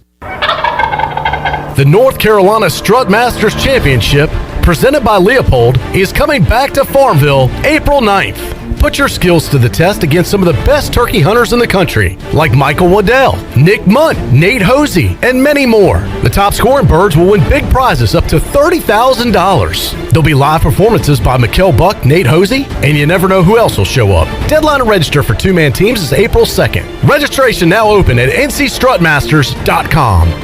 Although innovative new resources such as digital media and social networks have grown in popularity, smart marketers recognize that printing is a mainstay. We live in an age of computer hacking, scams, and fly-by-night businesses, so it's reassuring to consumers when they receive printed marketing pieces. It exemplifies business confidence and conveys a high level of commitment. It also fosters trust, which leads to engagement and ultimately brand loyalty. When you're ready to grow your business, come to PIP, where business goes to grow.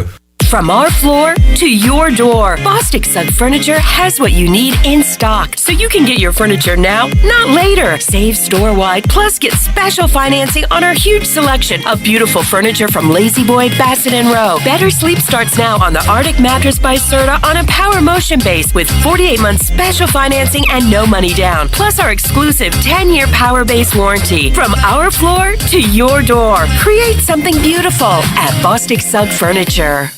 At Jimmy John's, we don't make sandwiches. We make the sandwich of sandwiches. We use fresh veggies because we don't hate salads. We just feel bad for them. We make our sandwiches exactly how you want because you're the one who's eating it. And we bake bread all day, every day because stale bread isn't bread. It's croutons. Sandwich history is written by the victors. Good thing we have legible handwriting. Jimmy John's, the sandwich of sandwiches. Order pickup or delivery on the app. The icy treat that can't be beat is Sparky Snowballs. From big kids to little kids, Sparky Snowballs has been making smiles happen for over 20 years. If you're not in the mood to chill out with a snowball, Sparky's funnel cakes and fried Oreos are a perfect Sparky-licious treat every time. Are you having an event, party, or fundraiser? Call Sparky's to come on site. Remember to follow Sparky's on Facebook or visit SparkySnowballs.com to see where they'll be next. Pirate Radio. You know, East Carolina deserves to go to Omaha. People should be worried about us. We're going to be really good, and I'm not afraid to say it on record. The voice of the Pirate Nation.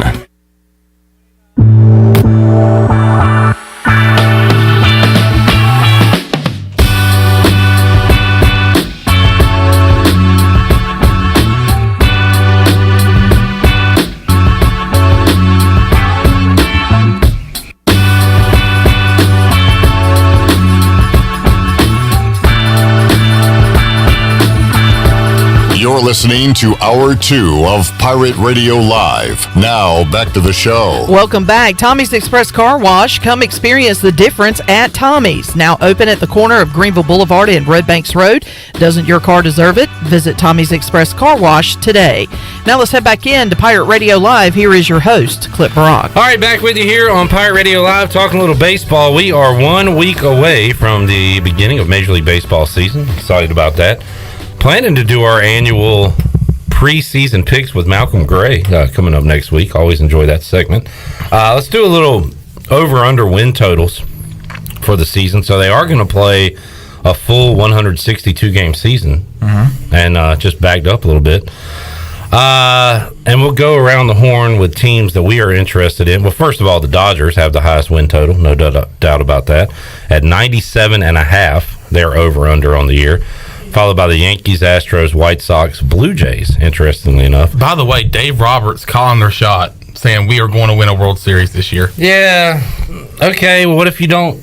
He signed a contract extension. He's not going to get fired. That is just, again, a nothing burger. You know what? I'm going to say the Braves win it this year. If they do, great. If they don't, whatever. Nobody's. I like that pick. All right, thanks.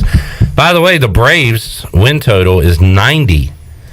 The Mets are at 89.5. The Phillies are at 87. I think the Marlins are 77, so a little below that. But the NL East has three teams right around the same number.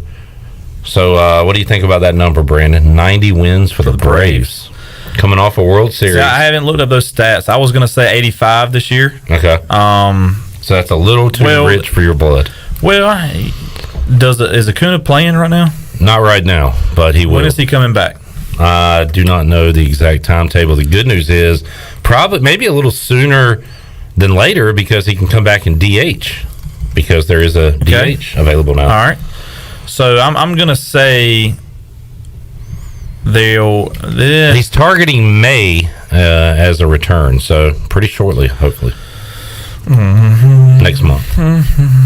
Under 90. Sounds like you're going to go under. Under 90. All right. I won't like 90, but I'm going to say 87 to 90. All right. Shirley's a Red Sox fan. I'm a Red Sox. You're a Red Sox fan.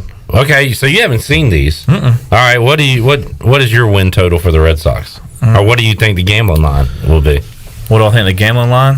I say either way. Let's say 83 for the Red Sox. 87. 87. Maybe bumped up because there's a lot of Red Sox fans and they're like a public team, so you raise that number a little bit. I think the Yankees are inflated this year. I do not think they're going to be at the end of the year good. Why is that? Because they can't stay healthy. Yankees number is at 92. By the way, take below that. Okay. I'm saying this is the Blue Jays' year to win the AL East. They're fun.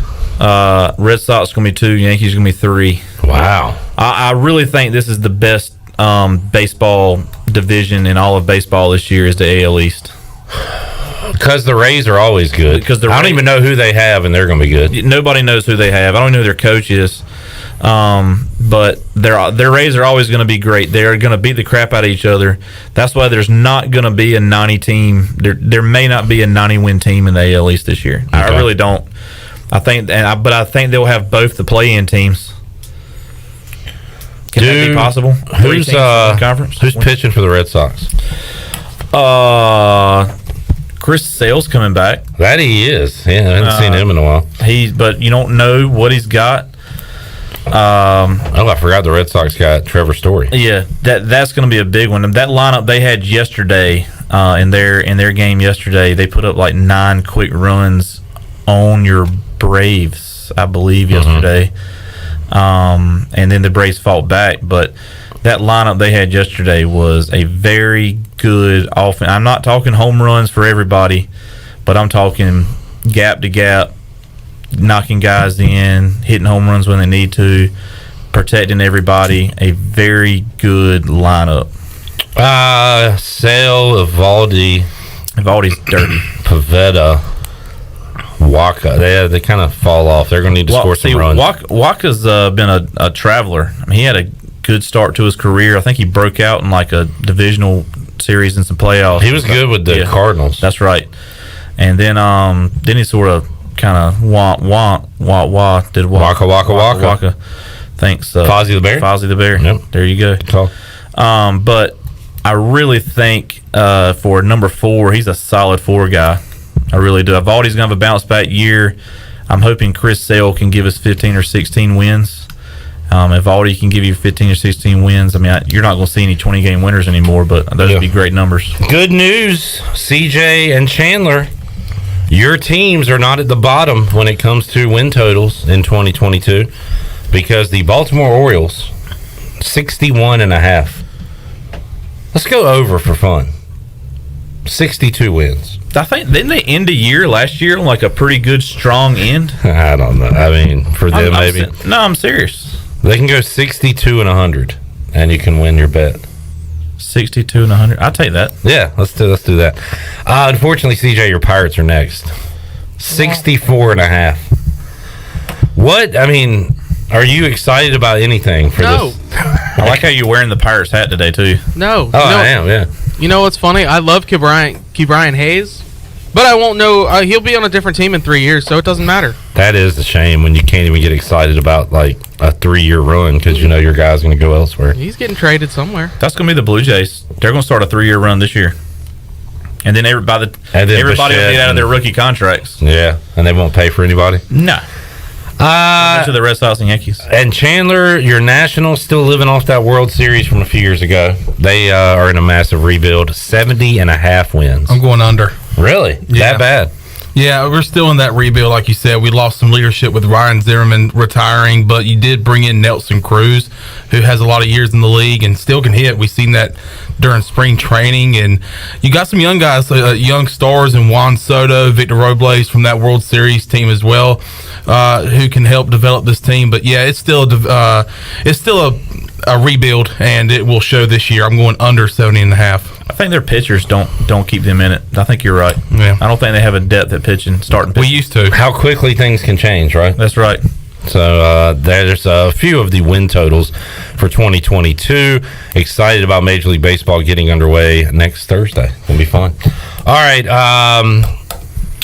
You're gonna rage now? Let's rage! So this is something new to Pirate Radio Live. We're gonna do this every Thursday. We can do it throughout the week.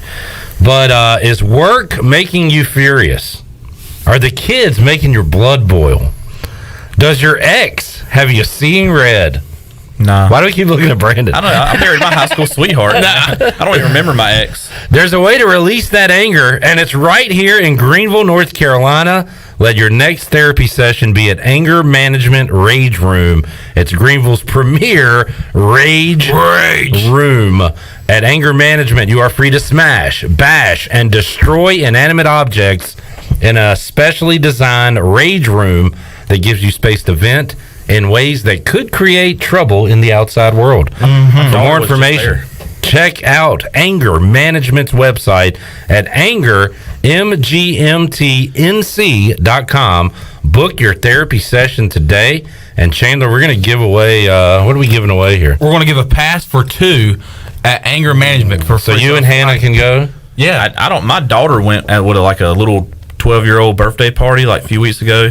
She came back. I want to do it again. Oh wow, it was awesome. It was like it was 10, 12-year-old girls went in there, beat the crap out of stuff.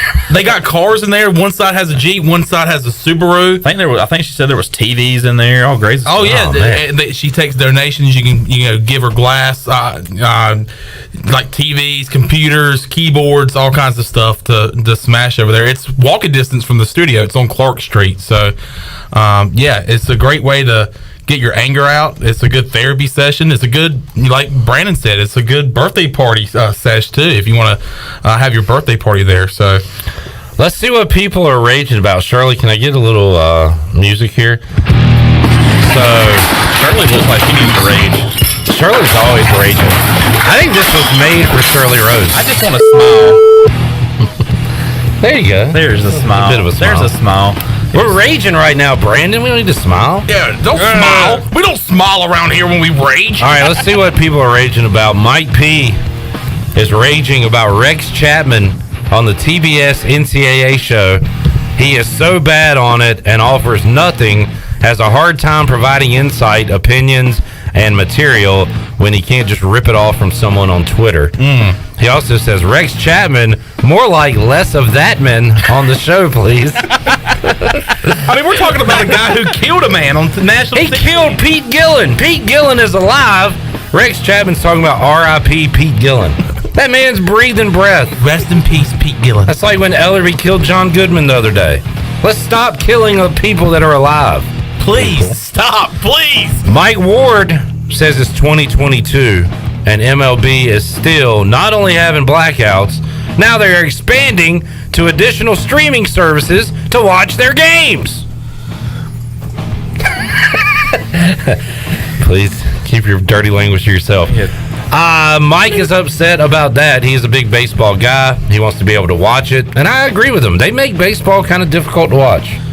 I get tired every time I try to watch, especially I think it was last year, the Red Sox and Orioles multiple times. Oh, yeah. Even on the MLB app. I don't live close to either one of those places, and they black it out in Pitt County, North Carolina. Yep. No, your minor league people play like right down the road, man. I want to watch you play. The hell with you. There you go. I like that. I like that. Rage. Susan says, my small slice of anger today and most days listening to sports, a.k.a. Panthers, is I wish Matt Rule's square-shaped, tongue-hanging face would just disappear from Bank of America Stadium each and every home game. Fire Matt Rule each and every day. I have a feeling that this is going to be Susan Dean's rage every single Thursday. John Moody is mad that The Undertaker didn't get a proper match last year because of COVID. Me too. Yeah, he retired in front of I LED wish I screens. could have seen that old slab of meat struggle around the ring one more time. That's a weird way to put it. Slab of meat. He should come back with Paul Bearer. Or did he die? Did Paul Bearer die? He's dead. Brandon, I didn't know. He is. See, he's actually Paul dead. Bear. Paul Bearer? They can probably find a look-alike. Ryan is mad about biological men competing in women's sports. Whoa. Well, we'll move on from that one. It's a sports show. How about those Braves? Tyler's angry about Dan Snyder with the Redskins. Oh, boy. Well, who? Guess what? Another day, another story. Congressional investigators have received info that Commanders and owner Dan Snyder kept 2 books to paint different pictures of team finances. This guy sucks. I can't even rage about it anymore. It's just like an everyday thing. You wake up and see Dan Snyder's a piece of crap human. Ty. Did he go to Carolina? In my mind. Dan Snyder? No.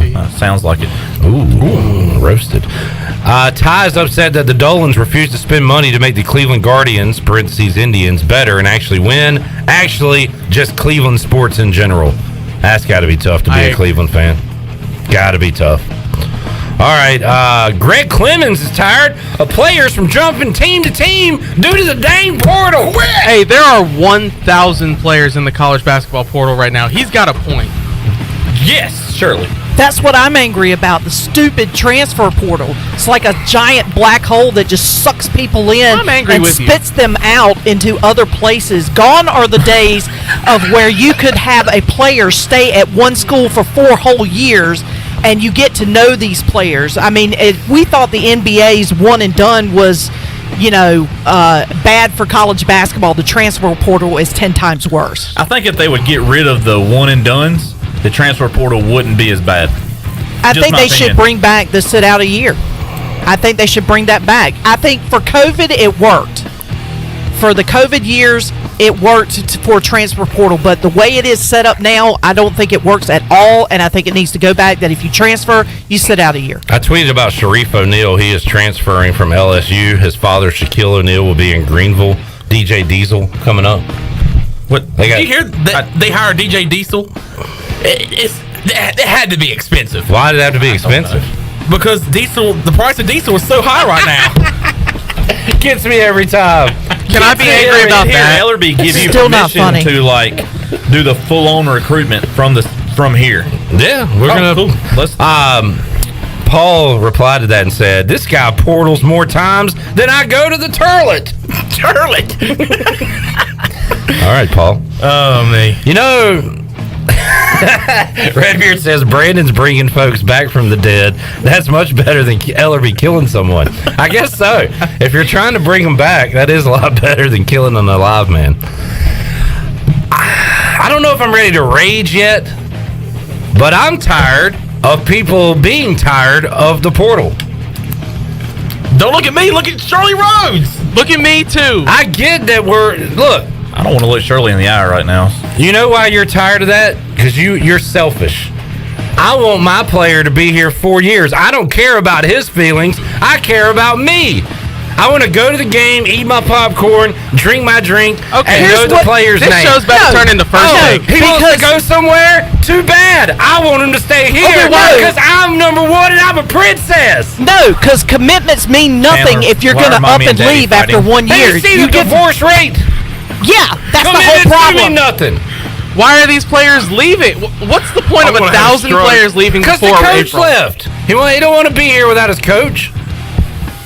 Pull up your big boy pants and suck it up, son. Look in the mirror and say that when you walk into the arena. The hell are you talking about? What are you talking about? Everybody is being selfish in this scenario. We're selfish because we want to watch our guys. They're selfish because they want what's best for them. It's the same thing. It's the same exact thing on both sides. Is it what's best for... How many of these players are actually leaving because... What do you care? What do you care about their well-being now? Because it makes no sense. Why? I care where I'm spending my money. We have so many players leaving because they're... Instead of like a 5-star taking all your minutes. That's one thing. But you have players leaving because you might get 5 more minutes of playing time somewhere else. That's his decision. What do you care? That's a stupid decision. Says you. Good. She's doing all right. Great. Yeah. Says a lot of people who stopped watching college basketball. Good. That is kind of what I'm getting to. Game last night. Because now... Well. Yeah. What are y'all talking about? Something totally We're different. trying to get the hell out of this right here because this is about to be a rage room itself. We're raging. That's what we're supposed to do. Why are mommy and daddy fighting? All right. I mean, I do feel better. Mom and dad fighting? It's fun. I don't even know what I was yelling about for a second there. My mom and dad were fighting again last night. But when you start yelling, you gotta keep going. I can almost see a vein in Cliff's neck.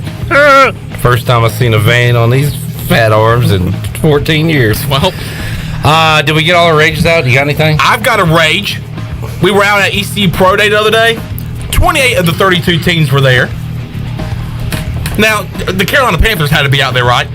They had to be out there. They're in the state of North Carolina. No, they weren't. They were not there. Were the Commanders? Yes, they were. They were out there. Damn it. The Carolina Panthers. We were cooking the books. Which are based in Charlotte, North Carolina, were too lazy to drive 4 hours down to Greenville, North Carolina and watch ECU seniors and NFL hopefuls take on their pro day. Matt Rule's. Now, people are probably going, I had somebody last night say, well, what do they... Well, we got offensive linemen. That's something we're looking to build upon. Maybe in the late rounds, mid-rounds. Special team guy. We got a Jaquan McMillan guy who's probably going to go mid-rounds, mid to late rounds. What's wrong with getting him? Why not give him a look? Just come and look at these guys. To not show up in your own state, that is a shame. A shame. And I'm ashamed. I'm ashamed to be a Panther fan. You know what? I'm going to say it right now. Don't say it. That was embarrassing. Oh, you can say that. That was embarrassing. What did you think he was going to say? I don't know. He acted like he was going to say something. We're going to need of great importance, but he just said it paper was towel for the desk. He was spitting up a storm in here just then. Jacob says, I'm tired. It's what I do when I rage. Jacob said, I'm tired of Will Smith memes. God, they did get pretty old.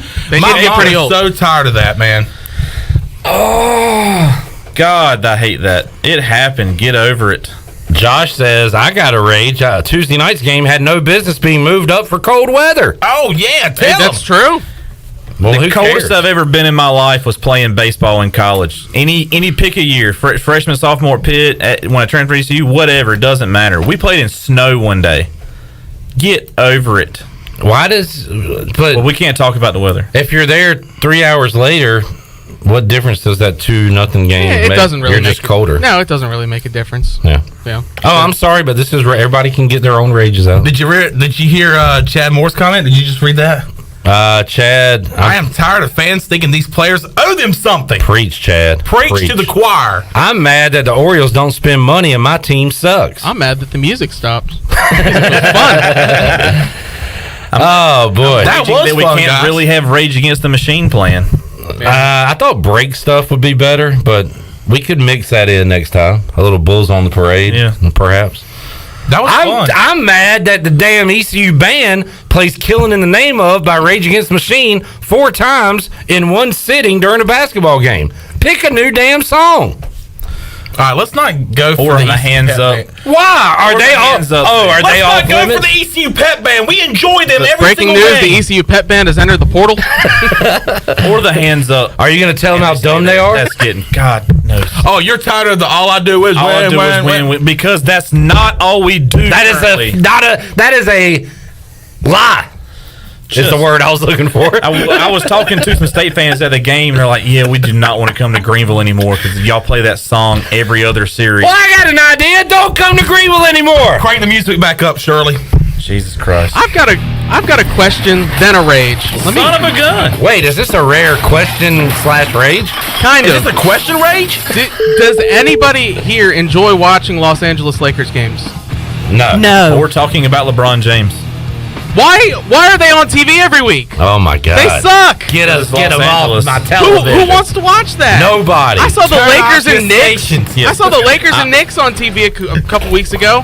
I would Who's trade watching that? East Coast baseball for Lakers basketball any day of the week. I would too. The Phoenix Suns are on pace to win like 67 games this year, and I can see the Lakers on TV more than them. Thank you, CJ. Now you're And the Celtics.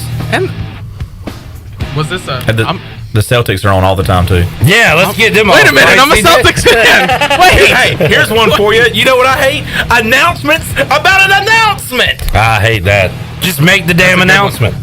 Why announce you're going to have an announcement? And what's the deal with airline food? I mean, come on. All right. I just flew. Oh man, I feel better. Oh, we got to get yours. Oh, that's a good Do you want to say it on the radio? Baseball is God in Pitt County. We're better than more in baseball than anywhere else, I think, all the way around, up and down. We have a lot of great baseball, 9, 10, 11, 12, 13, 14, some of the best travel teams anywhere in the nation. But your 6 and 7-year-old baseball players do not need to be yelled at and thrown out there for you to fuss at them from the stands like they're playing for the freaking World Series. It is not important, and it is not making them want to come back. Quit trying to make your 6 and 7-year-old freaking Bryant Packard and Spencer Brickhouse and all these places. I've been to several different little towns, and every once I went and go see a little cousin play, and then I had a game last night and got fussed at by a parent because I didn't correct the call for the opposing team. I was the opposing team. They wanted me to call against myself for my kid. Idiots. I said, ma'am, Freaking idiots. She said, well, you have no class. That was what they told her. Really? Don't say that in front of her parents. Don't yell across there. And don't throw baseballs at us like y'all did last night. Chill out, relax, get some popcorn, make a joke, take plenty of pictures for Instagram and Facebook. My baby's going to be Mike Trout. I hope so, but they're not right now. Not at 6 and 7 years old. Brandon shooting from the hip. Thank you. Oh, You're lucky you could get them to pay attention long enough. Hannah Manning texts Brandon personally said, Are y'all having problems at home? No, she said, watch out. She knows I can get off on this tangent. She says, watch it. Your wife is watching. You know, we got a lot of good baseball for playing for important stuff. I mean, all these kids playing all these tournaments are great. They're learning how to win and learning the right way to play baseball. But the 6 and 7 year old league in your small town, they're just learning fundamentals. Exactly. Ridiculous. We're talking about a kid who threw a 10-second long throw to first base, and the pitcher got off the first baseman got off the bag. Our kid got called safe. Their coach told the basically volunteer umpires, because they don't get paid enough to do this, guy who actually is a sponsor of this thing. You've got to be joking me. You're freaking terrible.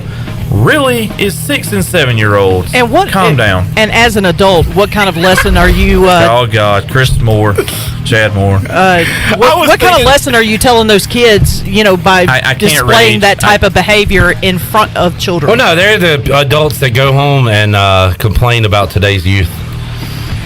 Like, why are these kids the way they are? And they're out there acting like a-holes. I was thinking the same thing, Chad. Chad says, I am raging that Brandon Manning is so calm. He won't rage. We won't rage. I can't do rage because there's the beat button's not right. If I could have the button right here where I could beat and not get the FCC. Jay says, so it's okay once they are 9.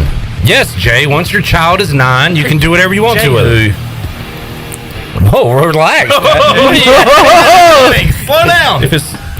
I don't know if you know the guy, Jay Searles. I know Jay. You're starting to play real baseball, and the kids are out there playing, and there's more than one umpire. Yeah, baseball gets more serious the older you get, but we're using a machine to pitch. There's no real strikeouts here. All right, chill out, Brad. There you go, Chad. That was good. Yeah. Brad says he's raging that we don't have Bright Leaf hot dogs at Clark LeClaire anymore. Where's the Bright Leaf hot dog? That's a great point.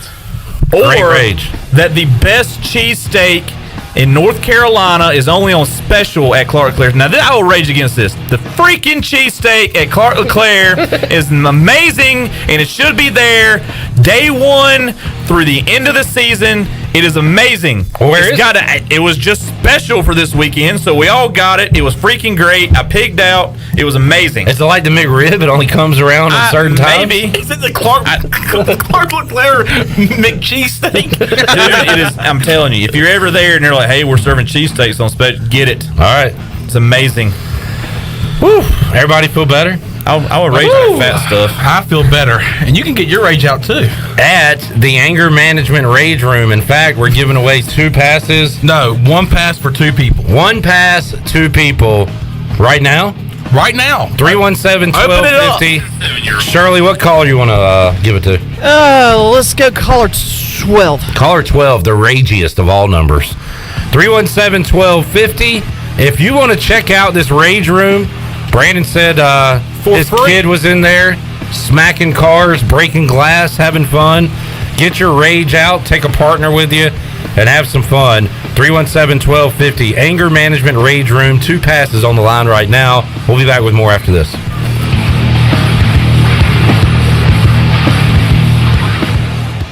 In studio with Jeff Stein from Brown & Wood. What's new, Jeff? You know, everybody's thinking we're having some inventory issues in the car business, which some of it's true. But the good news is, you know, we're getting vehicles from the factory every single week. So what the customer can do is come in, get an appraisal on their trade-in if they have one. They can pick a vehicle that's incoming and actually kind of build it how they want. And then when it gets here in the next 6 to 8 weeks, they're actually taking delivery of a new vehicle. Brown & Wood, your #1 dealership in Greenville and the home of the lifetime powertrain warranty. Pirate Fest, presented by Sup Dogs and Suddenlink, offers 2 days of piractical tomfoolery. This free event includes 150 vendors, food trucks, art demos, BMX, mermaids, and of course, pirates. Join us on Friday, April 8th from 5 p.m. to 9 p.m. featuring music from DJ Tay James. Then on Saturday, April 9th for a full day of activities from 11 a.m. to 8 p.m., including a concert on the Town Common from Grammy-nominated recording country artist Eric Pasley. For more information, visit piratefestnc.com. Introducing new Bud Light Seltzer Hard Soda, Classic Cola, Cherry Cola, Citrus Soda, and Orange Soda. You hear that? It's seltzer with a pop of soda, all with 0 sugar. Bud Light Seltzer Hard Soda, the loudest flavors ever. Pick up some new Bud Light Seltzer Hard Soda at your favorite retailer today. Bud Light, proudly distributed by Carolina Eagle Distributing since 1989, and the official beer of the ECU Pirates.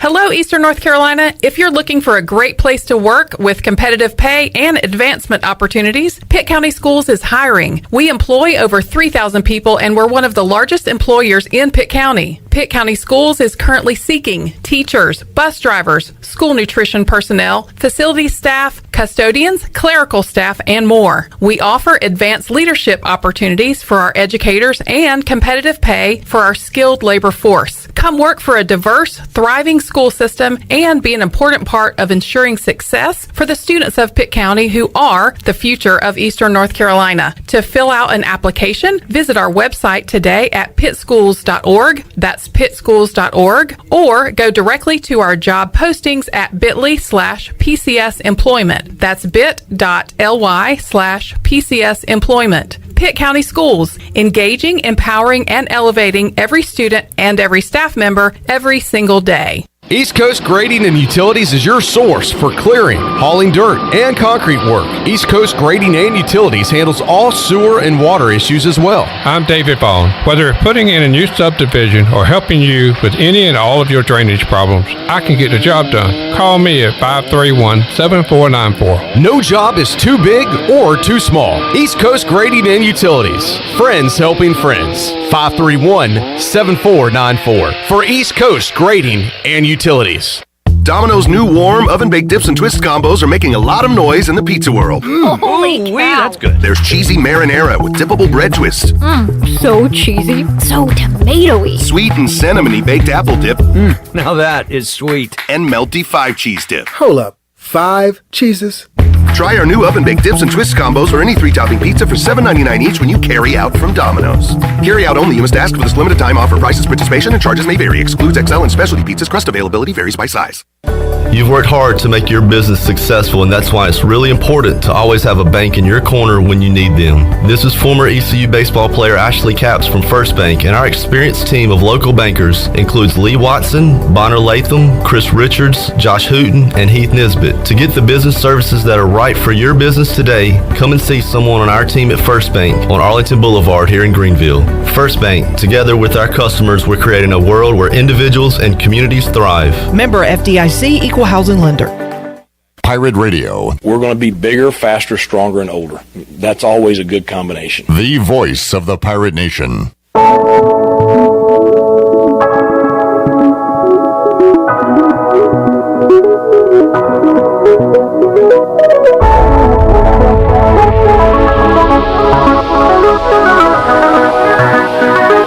You're listening to Hour 2 of Pirate Radio Live. Now, back to the show. Welcome back. Hey, coming up on Saturday, Koinonia Christian Center will be doing a free gas giveaway for college students, and it'll be happening at the Walmart Memorial Drive location. It's basically the Walmart gas station right there at the corner of Memorial and Regency Boulevard. The first 200 cars will get free gas. It's for college students only. You have to have your student ID in order to be eligible for the free gas. And once again, that'll be taking place on Saturday from 8 a.m. until 10 a.m. And congratulations to Jennifer Basden of Winterville. Picked up a gift certificate for 2 people. Is that right, Chandler? Yep, a pass for 2 people. Yep, and they're going to check out the Rage Room. So we're going to, she has agreed to give us a report after she attends. So she'll tell us what her experience was like. That was fun raging. We'll do that every Thursday. If you have a rage in the sports world, or I guess anything you would like to discuss, you can be a part of it Thursdays here on Pirate Radio Live. Troy D alongside. Troy D has gone on classic rants over the years. I gotta like say, to jump in on this with you guys occasionally on a Thursday. The new Troy D, the 2022 Troy D, a lot less raging. No, I was thinking about it today because I was afraid you were going to say, "What are you raging about?" I'm like, nothing really. I'm kind of laid back. I thought about that today. I really don't have anything I'm upset about. Like, you'd be good for this, but you're not. You're a little more laid back. I know. I really have kind of mellowed as I've gotten older. Younger Troy D would have been all about this segment and probably would be demanding to be the lead rager. Well, you'd probably be, old Troy D would be raging at new Troy D about how much he loves Duke. Probably. That's probably true. By the way, Troy. And by the way, I've been to the Rage Room. Cool setup. It's got Shirley Rhodes written all over it. She'd love it. So I think it would be therapy for her. I mean, it has softball bats. Yeah. Anyway, I don't want to get too sidetracked on it, but using mine. I'm just saying it's perfect for you, Shirley. All right, Clip, what were you saying? Is there any way we can get North Carolina versus Duke taken off the Pirate Radio airwaves Saturday night? Well, we are the official home of the NCAA March Madness. Yeah. We are carrying it all the way through. As you know, I love that opening weekend where we go wall to wall, 12 noon until 12 p.m., which actually gave you a couple days off because we preempted PRL back in those days. It seems like a while ago. That was just a few weeks ago. But no, as fate would have it, North Carolina Duke in the Final Four. We will be carrying. Who would ever? It is strange to think about, isn't it? We'll be carrying North Carolina Duke on Pirate Radio through Westwood One. We'll also have the national championship game where Kansas will beat one of those teams to win the national championship. I like where your head's at. Yeah, and we'll talk to. Although, wouldn't it be a great story for Duke? I mean, honestly, to see Coach K go out with as a national champion. I mean, you couldn't have written a better script. And the drama, how they were like choking in the ACC tournament and how North Carolina beat them on their last regular season game, to bounce back and to win on the biggest stage at the biggest moment in his career would just be incredible. Even if you don't like the guy, you got to respect it. It is a storybook that is being written, and we'll see the final chapters coming up Saturday night and Monday night. Does Monday night matter? Of course it matters, but I want to talk to David Glenn about this. The team that wins on Saturday, is that the Super Bowl? We like to put Super Bowl labels on things, Troy? Yes. I think this game to Duke and Carolina fans means more than a championship. Yes, I think then they will celebrate as if it was a national championship, either school. Franklin Street will erupt, or wherever they go in Durham, the quad or whatever they call it. It will go nuts. That will be their champion. At this point, I think the national championship is secondary for those schools because they don't want to lose to either one of these. Carolina doesn't want to lose to Duke in the Final Four. First time this has ever happened in the history of the storied programs. Because this is going to be talked about for the rest of our lives, whoever wins this game. It is the ultimate bragging rights game. Yeah. I mean, look, I know a lot more North Carolina fans than I know Duke fans. So, So what are you saying? Well, I'm saying the Duke fans, I don't know that a few of them. I seem to get along fine with the Duke folks. But some people agree it's a great story. Some, like Redbeard, don't, Troy D. But if North Carolina is to lose, then you don't have all the North Carolina people you hear chirping and tweeting and posting about. It's going to be there's going to be a lot of mad people on Saturday night. A lot of happy folks. We'll talk to DG about it. Who do you think's going to win, Cliff? If I had to pick, I would take the Duke Blue Devils. And you've done so well in the March Madness Bracket Challenge here at Pirate Radio. Your picks are always very accurate, correct? Are you being sarcastic? I am. Why? I'm in second. I thought you were. I thought you were at the bottom. You need to get your facts straight. Have you bounced up to second? I was never at the bottom. Who are you talking to? I apologize. And talking about Clip Brock. You're just making up stuff. I thought you were second from the bottom. You're in a fantasy land, man. I must have read it upside down. Who's this guy? You into fiction? I'm just trying to get you raging. I'm into nonfiction, Troy D.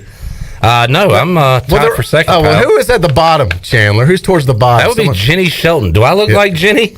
Well, don't make me answer that. Someone's feelings are going to get hurt, either you or By the way, Troy, you better be careful that North Carolina doesn't win a game or two, or Bryce Williams is going to leapfrog you in the state. Oh, are you serious? Yes. Boy, no way. Dang. They're still in it? They're still, yeah. What channel's it on? I put it on CBS. I can't find it. He's going to be in trouble this week if he puts on CBS. How about I couldn't believe when he sent me a text last Thursday and said, Arkansas. He was watching Arkansas beat Gonzaga. I was really proud of him. Yeah. All right, let's get to DG. Let's take a break. He was at some bridal shower I saw. Couple shower. There you go. Yeah, cute stuff. That Bryce is look, he's not a one-trick pony. He'll get his hands dirty and he'll clean up well, Troy did. All right, we'll take a timeout, come back. David Glenn joins us on the other side. We'll talk Carolina Duke. I got a football-related question for David that we'll talk about as well. When we return, also Curt Kraft going to join us. Big event coming up. They got a big track meet. One of my favorite events of the spring, the ECU track and field meet that goes on here. What is it like up there with the Masters and here in Greenville? Oh, okay, local spring events. Yeah, this one's up there. It's for pretty you. cool. All right, yeah, we'll talk about it with Coach Kraft in hour 3 and make you a winner. It's all ahead on Pirate Radio Live after this.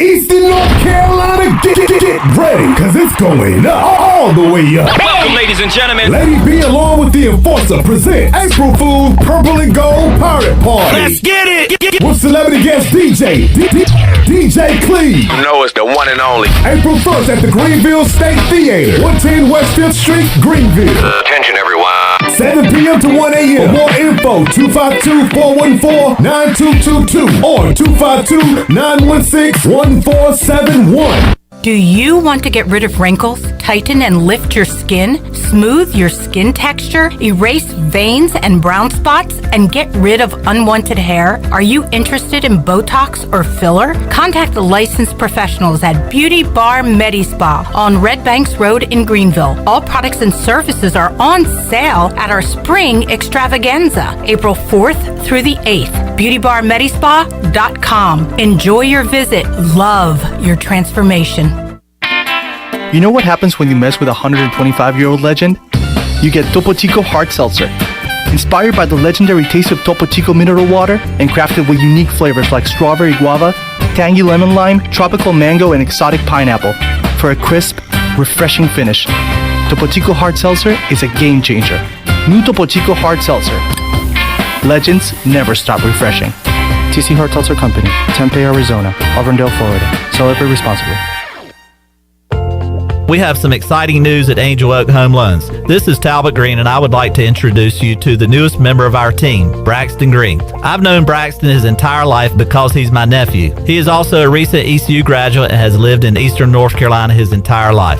This is Braxton Green, and I'm looking forward to working with you with your next home loan or refinance. Give us a call at Angel Oak Home Loans today at 751-2060. NMLS 1719250, Equal Housing Lender.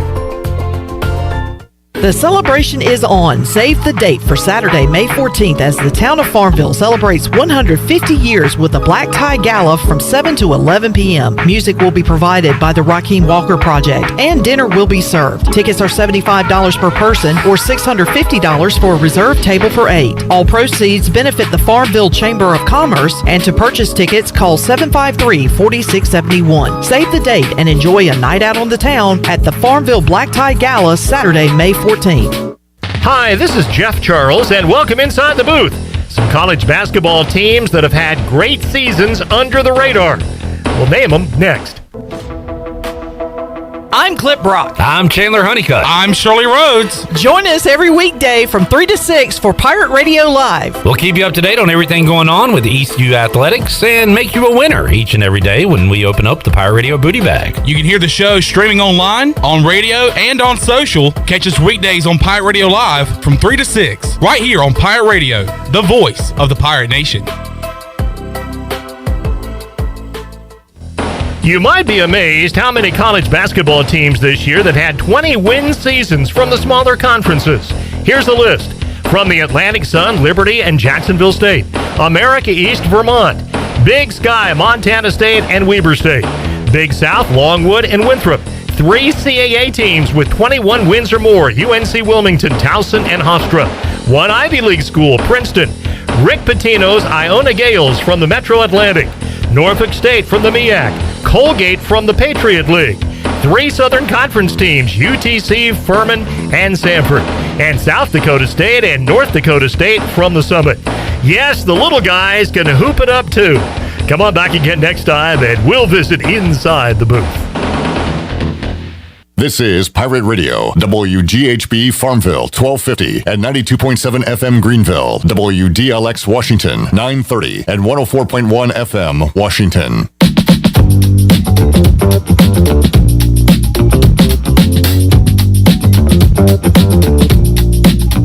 You're listening to Hour 3 of Pirate Radio Live. This hour of PRL is brought to you by Bud Light, reminding Pirate fans to stay in the game and drink responsibly. Bud Light, the official beer of the ECU Pirates, and proudly distributed by Carolina Eagle Distributing since 1989. Now, back to the show. Welcome back. Domino's of Greenville has 3 locations to take care of you. Take advantage of the week-long carry-out deal of all 3 topping pizzas for only $7.99. Order online today at Domino's.com. Now let's head back into Pirate Radio Live. Here's your host, Clip Brock. All righty, back with you. Hour 3 of Pirate Radio Live here on a Thursday. ECU track and field coach Curt Kraft going to join us later on this hour. Also, we have a giveaway for you. Clip Brock, Troy D in here. Hey, sorry about that studio malfunction. That was a first ever. I've been in this business like 30 years, Clip. I've never, I was in a break, had a cough, and I coughed out my gum. Went flying out of my mouth into the floor here. Well, we're good to go now. No, mad I would have been if that was you doing that. I know. You are a big double standard guy. I am. That's true. But I'm fair about that because I'll admit it. Hey, a lot of people are the double standards that can't recognize it. You recognize your double fair standard? Double standard. Very good. That's why we like you, Troy D. All right, let's go out to the Pirate Radio Live line. And we don't do this a lot, but we're going to talk about North Carolina and Duke here on Pirate Radio Live. That's what everybody's talking about. That's right. And we're everybody. David Glenn joining us today on the program. Always a great time to catch up with DG. David, how you doing, man? I am doing great, Clip and Troy. Great to be with you all again. Awesome to have you again with us, DG. Man, what a matchup in a dream scenario for the winner of this game. Clip and I were talking during the break. Whoever loses this game, their fan base, their team, their university, this isn't like a regular loss. This will be like a loss amplified by 100. This will be like a death in the program almost when they lose, whoever it is, whether it's North Carolina or Duke. It doesn't get much bigger than this unless it was the national championship game, but this is pretty damn close. I agree with you, man. You know, one of the beauties of this rivalry is that whatever one fan base says, the other fan base has something to say back. And I've been around long enough that I remember when Duke won the NCAA title in back-to-back years, Carolina had the ultimate answer. They won the national title the very next year. And more recently, Carolina wins it in 2009. Duke says, all right, we're going to win it in 2010. And even more recently, 2015, Duke, 2017, Carolina with NCAA titles. Whoever wins Saturday night will have the ultimate sledgehammer to hold over the other fan base, at least until something else enormous happens. Because these teams have been playing, Troy, for 102 years. The NCAA tournament has been around since the 1930s. And yet this is the first time they're meeting on that platform. So, yeah, this is a weird time in this rivalry because some people are all jacked up and excited about the possibility of winning, but there's a whole lot of people popping Xanax because they're nervous about what it'll feel like to be on the losing end. That's what I was saying, Troy D, during the break, that there's, instead of talking junk this week, there's a lot of radio silence amongst Carolina and Duke fans because they're so nervous about this outcome. Oh, yeah. So it's mixed emotions for sure, and it's going to be fascinating to see. I do remember years ago, within the last decade or so, Louisville and Kentucky, which, of course, you know, are located relatively close to one another, and it's a bitter, hateful rivalry at times. They did play each other in the Final Four. The rivalry did not die, right? Like, it did survive. They still go at each other. So I'm sure we'll see some version of that in the aftermath here in this neighborhood, but it's truly unprecedented after, 100 years. So, and it happens to happen, in Coach K's final season and after the Tar Heels ruined the party in Cameron Indoor Stadium earlier this month. So, I mean, if we were all Hollywood writers in a room somewhere, I'm not sure we'd come up with this many layers of drama. David Glenn joined us on the live line. I hate to date myself, David, because I look so much younger than you, but we're probably about the same age, if I remember correctly. And I remember one of my first memories ever of going to a sports event with my dad in the Triangle. I believe this was late 70s as a kid, to a Duke basketball game. I remember they got Mike Jaminski, I think it was Jim Spinarkle, and Denard was maybe one of them. I might have some of the names wrong, but do you remember? It was like a late. I think that team actually predated Coach K. What year did Coach K start coaching at Duke? So K basically started the 80s. So I think this was like 1978 or 79. I remember that was my very first memory of a college basketball game in person. That's pretty cool, man. That's a hell of a way to start. I feel that way myself because one of the first handful of Duke Carolina games I witnessed personally. I grew up in Pennsylvania, so I was not at these games as a young person. But just as a young journalist, I was there in 1989 in Atlanta when they played each other in the ACC championship game. At the Omni. Ranked in the national. They were both ranked in the national top 10. They hated each other. They had wicked battles during the regular season, and then there they were in the championship game, and it went down to the wire, and Carolina edged out the Blue Devils, but it was one of the most intense games I've ever seen in any rivalry, and that's 33 years ago now. Was that a Danny Ferry half-court shot attempt? Or Yes. Yeah. I don't know why that one's in the brain. Well, Ferry took it from, it might have been three-quarters court. It rimmed out. Yeah. Otherwise, it would have gone overtime. David, how important is Monday night compared to Saturday night? Like, the team that wins this game Saturday night is going to have the ultimate bragging rights. Is it important if you're Duke and Coach K to go out on top, win a championship, for Hubert Davis to win his first in year one? That would be incredible. And maybe this is an obvious question, but Saturday night is so huge. What about Monday night? You still got another game to play after you spend all that emotion and energy on Saturday. I don't know how the winner of that game is going to get back up and give it another go on Monday night. Well, I don't know if I've ever said this before, Clip, but you and Mike Krzyzewski are thinking in exactly the same terms. Because that was his main message at a press conference earlier this week before the teams took off for New Orleans. He basically said he is doing his best to help his players essentially fight human nature, right? You've got to block out the noise from both fan bases, but you have to view the trip to New Orleans as a trip to win a championship. And Coach K must have said versions of that 5 different times in a 30-minute meeting with the media earlier this week because he knows about that possible hangover effect that you're describing. And I would add that Duke and Carolina do have 2 very different challenges here. I mean, the lowest seed ever to win an NCAA tournament was Villanova in 1985 as an 8th seed. The Tar Heels are an 8th seed. They're not even supposed to be here. Hubert Davis just started his career. He's got plenty of years ahead. The Duke challenge is much different. I mean, Coach K is either going to retire with 5 NCAA titles or 6 NCAA titles. He's the one with more NBA talent on his roster. The Tar Heels might not have a single first-round NBA pick. Duke has 3, 4, or 5 in its 6-man rotation. So I view the pressure as being much heavier on the Blue Devils, in part because Coach K, it's either going to be his last game Saturday night or Monday night, but both coaches have your point on their radar.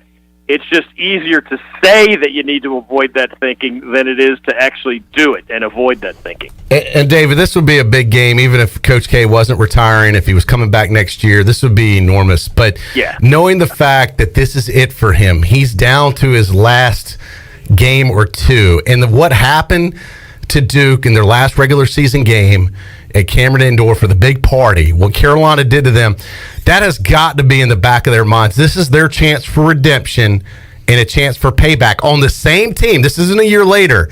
This is a month later that they can pay this team back. What a story this would be. And Coach K is one of the legendary coaches. He's going to go down in history as one of the greatest college basketball coaches of all time, regardless of what happens.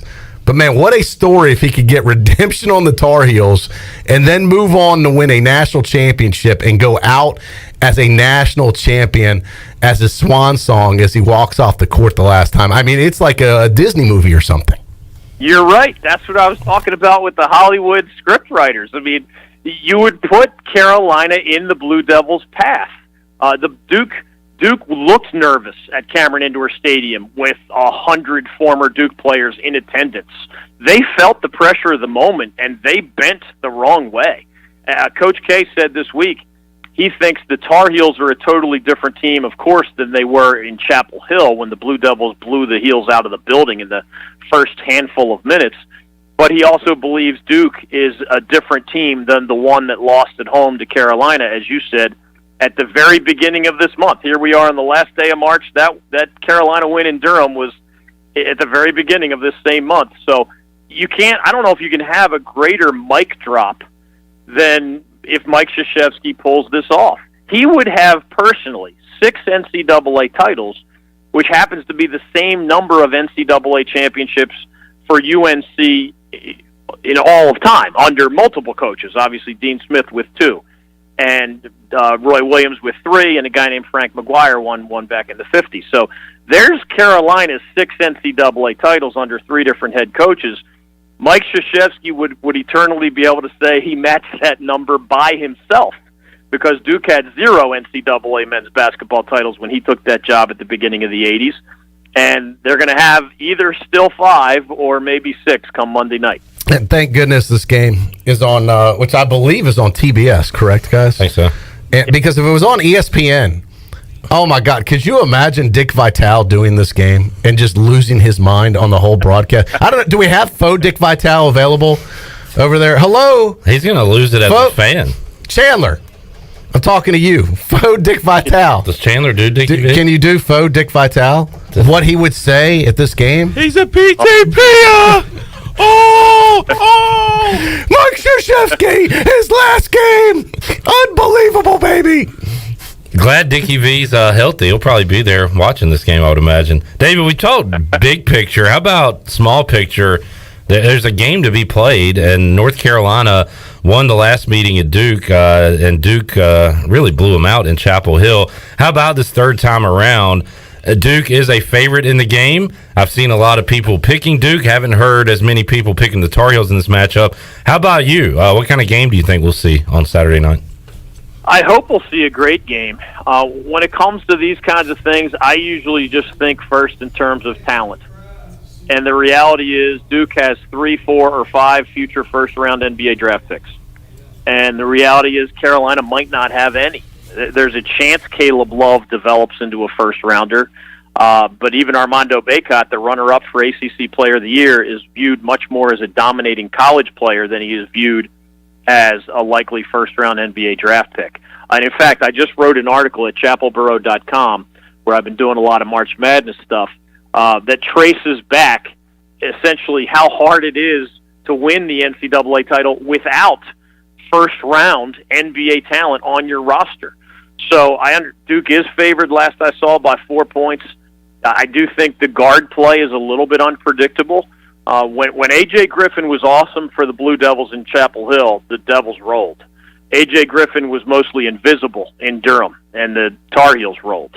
So, Caleb Love of the Tar Heels can be way, way up and look like a superstar. He can be way, way down and shoot 2 for 15. So I think the big guys on both teams are much more consistent. Banchero has found his game at Duke as a top 5 NBA first-round pick. Mark Williams has been a very steady presence in the post. Same with Bacot and Brady Manick of the Tar Heels. I expect great things from all of those bigger guys. I just think the guards are less predictable. And if R.J. Davis and Caleb Love can be better than guys like Jeremy Roach and A.J. Griffin and Wendell Moore Jr., who are sometimes great but sometimes not so great, to me that's where the game is going to be decided. I got to tell you, David, too, the other game, Kansas looks so good right now. I don't know if anybody's going to be able to stop them. That's who I have winning it all. That's who I had in my original bracket. So, anything can happen now. Villanova and UNC actually are both examples of teams that really don't have first-round NBA talent. With all due respect to both Hubert Davis and Jay Wright, maybe it makes their coaching job look that much more impressive. Kansas does have first-round NBA talent in Agbaji, and maybe more than him in Christian Brown, but we'll see.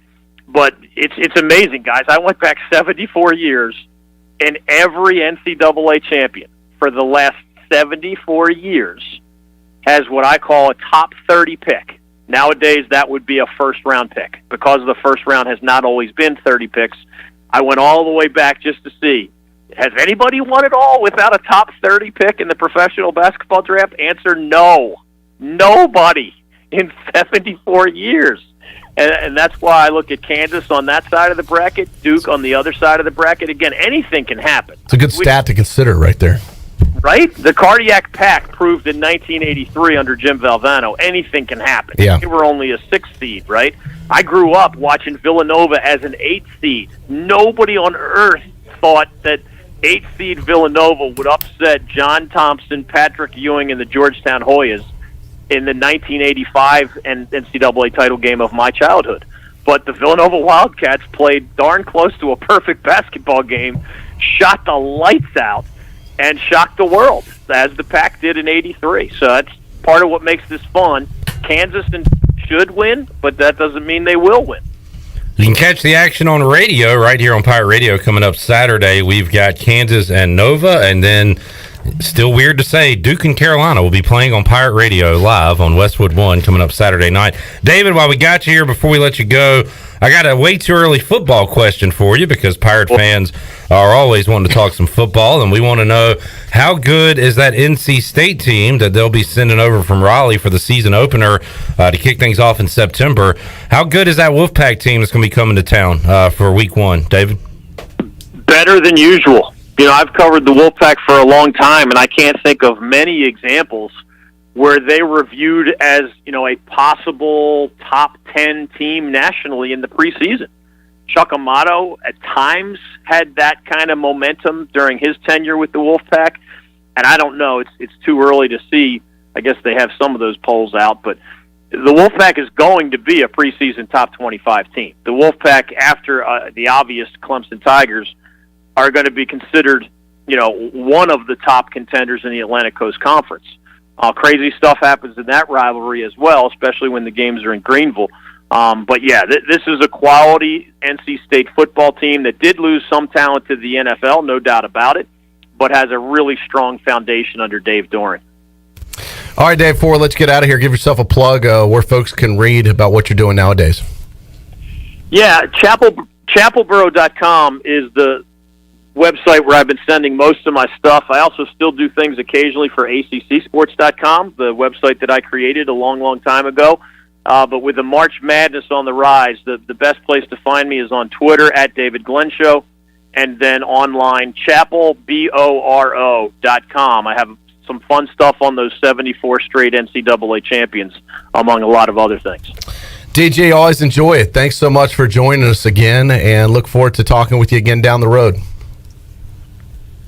Always great to be with y'all. Looking forward to next time. Take care. Enjoy March Madness. All right. Thanks, David. Great to hear your voice, DG. David Glenn joining us today on Pirate Radio Live. It is the Dukies and Tar Heels. I'm going to I'll take Duke, Troy D. I hope it's a good game. The first two, Duke blew them out in Chapel Hill. North Carolina kind of controlled it in Durham. I hope it's at least a good one. You know, one of the things I do like about Duke, they're like the minute a lot of things. Well, the minute the game ends and they win, Shirley, you probably like this because you kind of like Duke.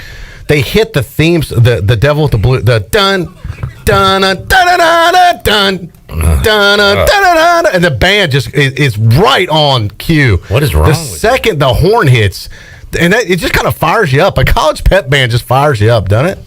A good college pep band. Yeah, but don't they like they hit it perfect timing all the time? Oh yeah. I like that little. It's kind of like Notre Dame. There's something about Notre Dame's fight song. When you hear it right after Notre Dame scores, or at the end of the game, they're doing the post-game interview with the coach, and they're playing that in the background. It kind of gets your blood flowing a little bit. You know what I'm saying? Mm-hmm. Get your juices going. Dookie D. Dun, dun, dun, dun, dun, dun, dun. Can't believe it. Join me, Shirley. I can't do that. Oh, God. You're the only Duke fan in here, Troy D. You're the only Cameron crazy. Let me tell you something. ABC, baby. There's a lot of Duke fans coming up Saturday night. All right, let's take a break. You want to open up the booty bag, Shirley Rhodes? Sure, why not? Let's do it right now. She can't do that. Oh, let's wrap up the show. No, sorry. Wrong button. All right.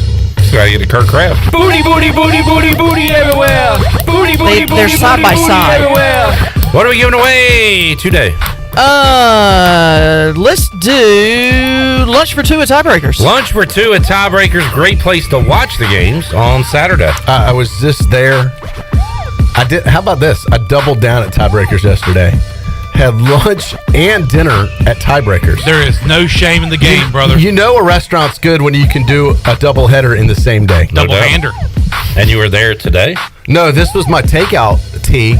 from last night, and I'm still recycling using it now. Well done. Readaptive 2 use. days worth of tiebreakers. So this was last night's tea that I'm still drinking. Getting your money's worth out of it. The breaker. All right, check out Tiebreaker. Shirley, what call are you looking for? 8. Caller 8, 317-1250. We're back with Curt Kraft when we return after this.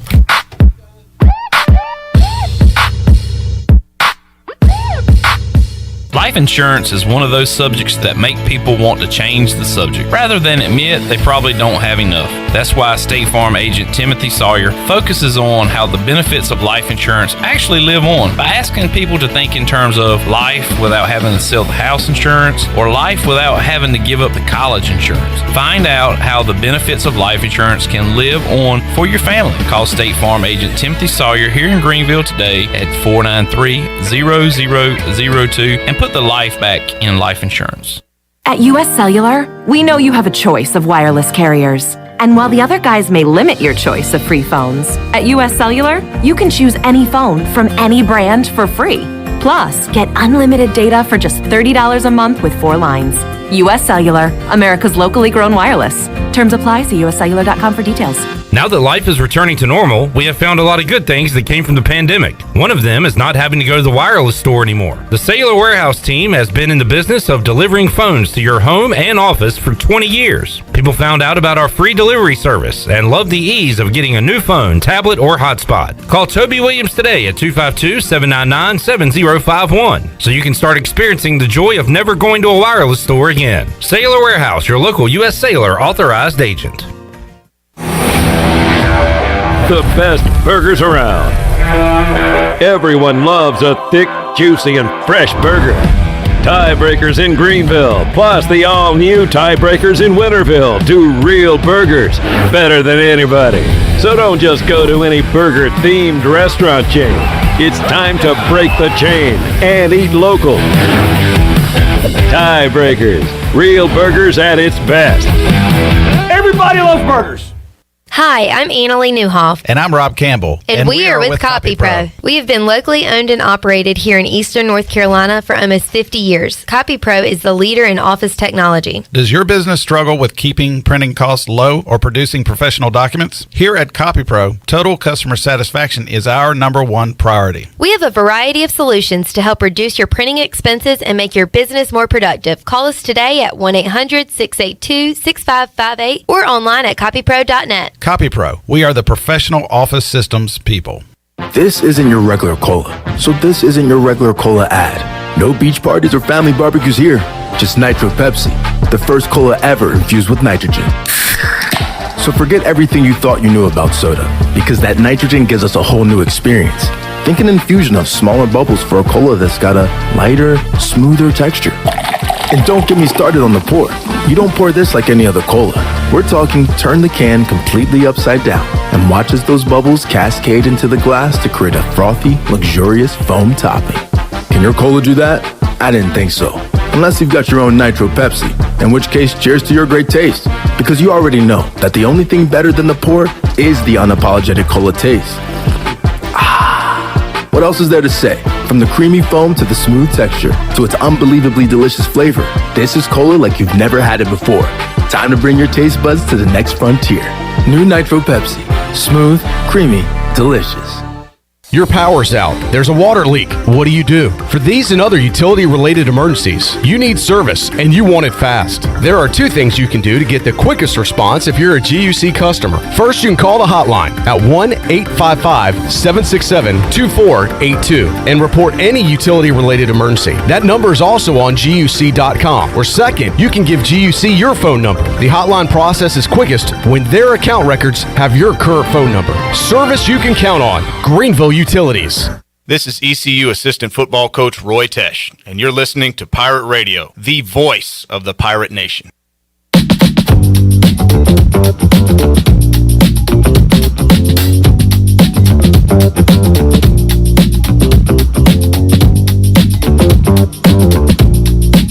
You're You're listening to Hour 3 of Pirate Radio Live. This hour of PRL is brought to you by Bud Light, reminding Pirate fans to stay in the game and drink responsibly.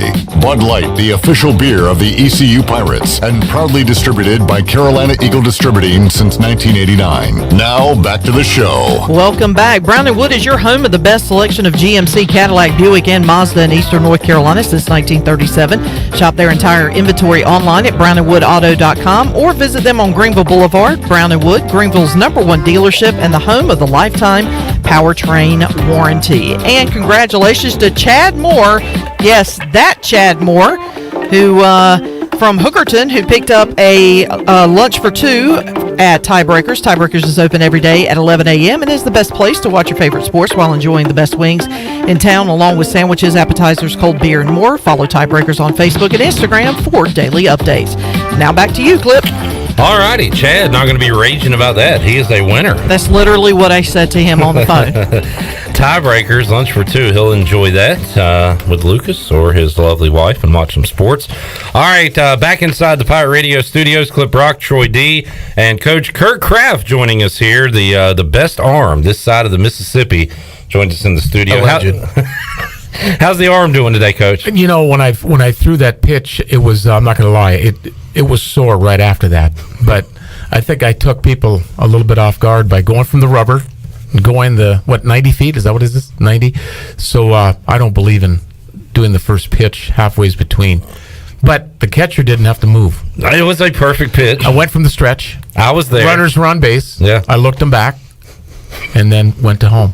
Is this your greatest sports achievement, Coach? No, there are other highlights in my life. But I will be honest with you, that is one thing I do look forward to each and every spring, is to throw out that first pitch. Because even Coach Godwin, did you know it was 46 on the gun? I did not know it was on the gun. And when I went over to Coach Godwin, he said it was 46. And then he did ask me. I think you can get it a little faster next year. If I bring it over the top. Yeah. Need to work on that speed. Well, that's what it's about. You got to get better. You get your times, and you improve on those times, that's just correct. like what you do on the track. And I didn't warm up, but about 2-3 minutes before that? Well, I figured you'd be tossing javelins around to warm up out there, right across the way at the track and field complex. Nice segue. Like 4. When's the last time you threw a javelin? It's been a while. I've picked it up and have thrown it, but I don't throw as far as the. Do you ever do, like, sometimes, football coaches, I'll see when they're doing drills, they'll get their hands, they'll, like, I was out there at Pro Day, Clip, you were with me, and you saw some of those guys doing, like, they would actually, some of the scouts did the drill first to show them what it looks like. Drill, yeah. I'll see, I'll be out there with the basketball guys, and they're, like, kind of shooting and doing the drills. Do you get your hands dirty out there of the track and field stuff? Are you throwing a shot put? Okay. Are you doing the long jump? Are you doing what it takes to show them how it's done? Of the 21 events, there are certain ones that you definitely want to stay away from. Hurdling. I was a hurdler. So if you ask me about my highlights in my career, I was a 110 high hurdler in college. It's a young man's sport, isn't it? And that's a 42-inch hurdle. So that's one thing that you would not try to do at my age. Pop a hammy. Hurt. Bingo. Yep. Another one that you wouldn't want to try is what you just said, long jumping, running down the runway, hitting the board and going into the sand. Yeah. You'd probably fall face first and then have it could be a whole situation. Be bad. Yeah. Steeplechasing. You don't want to take and try to steeplechase. Yeah, you can end up in that water. Like that. But what would I try? I don't know. You could throw the shot put. You could throw the javelin. Those are less dangerous. What do you think, Clip, if you were going to go out there and do some of these events? What would be your preferred track and field event? I kind of see you as a shot put guy. I mean, that's about the only thing I got. I mean, you get that momentum behind you, the 3 spin. You might be a heck of a shot put guy. A weight thrower, hammer thrower. Yeah. This guy could be a walk-on for you. Pole vaulter. Something that doesn't involve running would be my choice, probably. All right, so this weekend is the big tournament. Yep. Bill Carson Invitational. It's the only home track meet you have all year, right? That's correct. And which beats the alternative. You used to never have any home track meets. At least now you get one a year. That's exactly right. And back in 2014, that was our first meet of. This is our 8th annual. COVID we didn't do in 20 because of the COVID deal, but this is the 8th annual Bill Carson Invitational, and I got here in 2005. This is my 17th season, but when I got here in 2005, we didn't host meets, and eventually we got to 14, and the facility was built in 11. Right. But to answer your question, our first meet was 2014, and it's nice to host a home meet in front of our own fans, professors, parents. All right, and the cool thing about this Saturday, it's going on basically all day at the track and field complex right there on the corner of Charles Boulevard and Greenville Boulevard, and it's free to attend. Right? Correct. There's no admission. Also, I've been a number of years, and I it's thoroughly enjoyable. Also, that day is lacrosse is home, and so is softball. So I think that there's going to be some spillover between those two events, and the weather's supposed to be good. Knock on wood. For people that do attend, what all can they see while they're out there? How many? Is it all the events they'll be able to check out? Great question, Clip. Yep. Thank you, George. Yep. It starts at on Saturday. It starts at 8 in the morning with the 5Ks, and we have a 4x15 relay. We have Senior Day at 10 o'clock, and that is a special part of the day that we get to honor 17 seniors, and then it kicks off with the 4x1 relay at 12 o'clock, and it ends up concluding with the 4x4. So we're going to be out there all day on Saturday from 8 to 4, and basically all day tomorrow from 10 to 6. I would say, though, for like Saturday, I think 11:30 is a good time, because that's when your big star, Summer Knight, is doing the pole vault. So because she was up in the NCAA as well last year. I appreciate you bringing that up, Troy. She was third in the country last year at the NCAA Outdoor Track and Field Championships, and that is a very, very high accomplishment to get third in the country and represent ECU and represent our program. Big deal. You ever watch the pole vault up close clip in person? I can't say that I have. I have, and it is very interesting. Like, I just feel on TV, in the Olympics, it takes something away.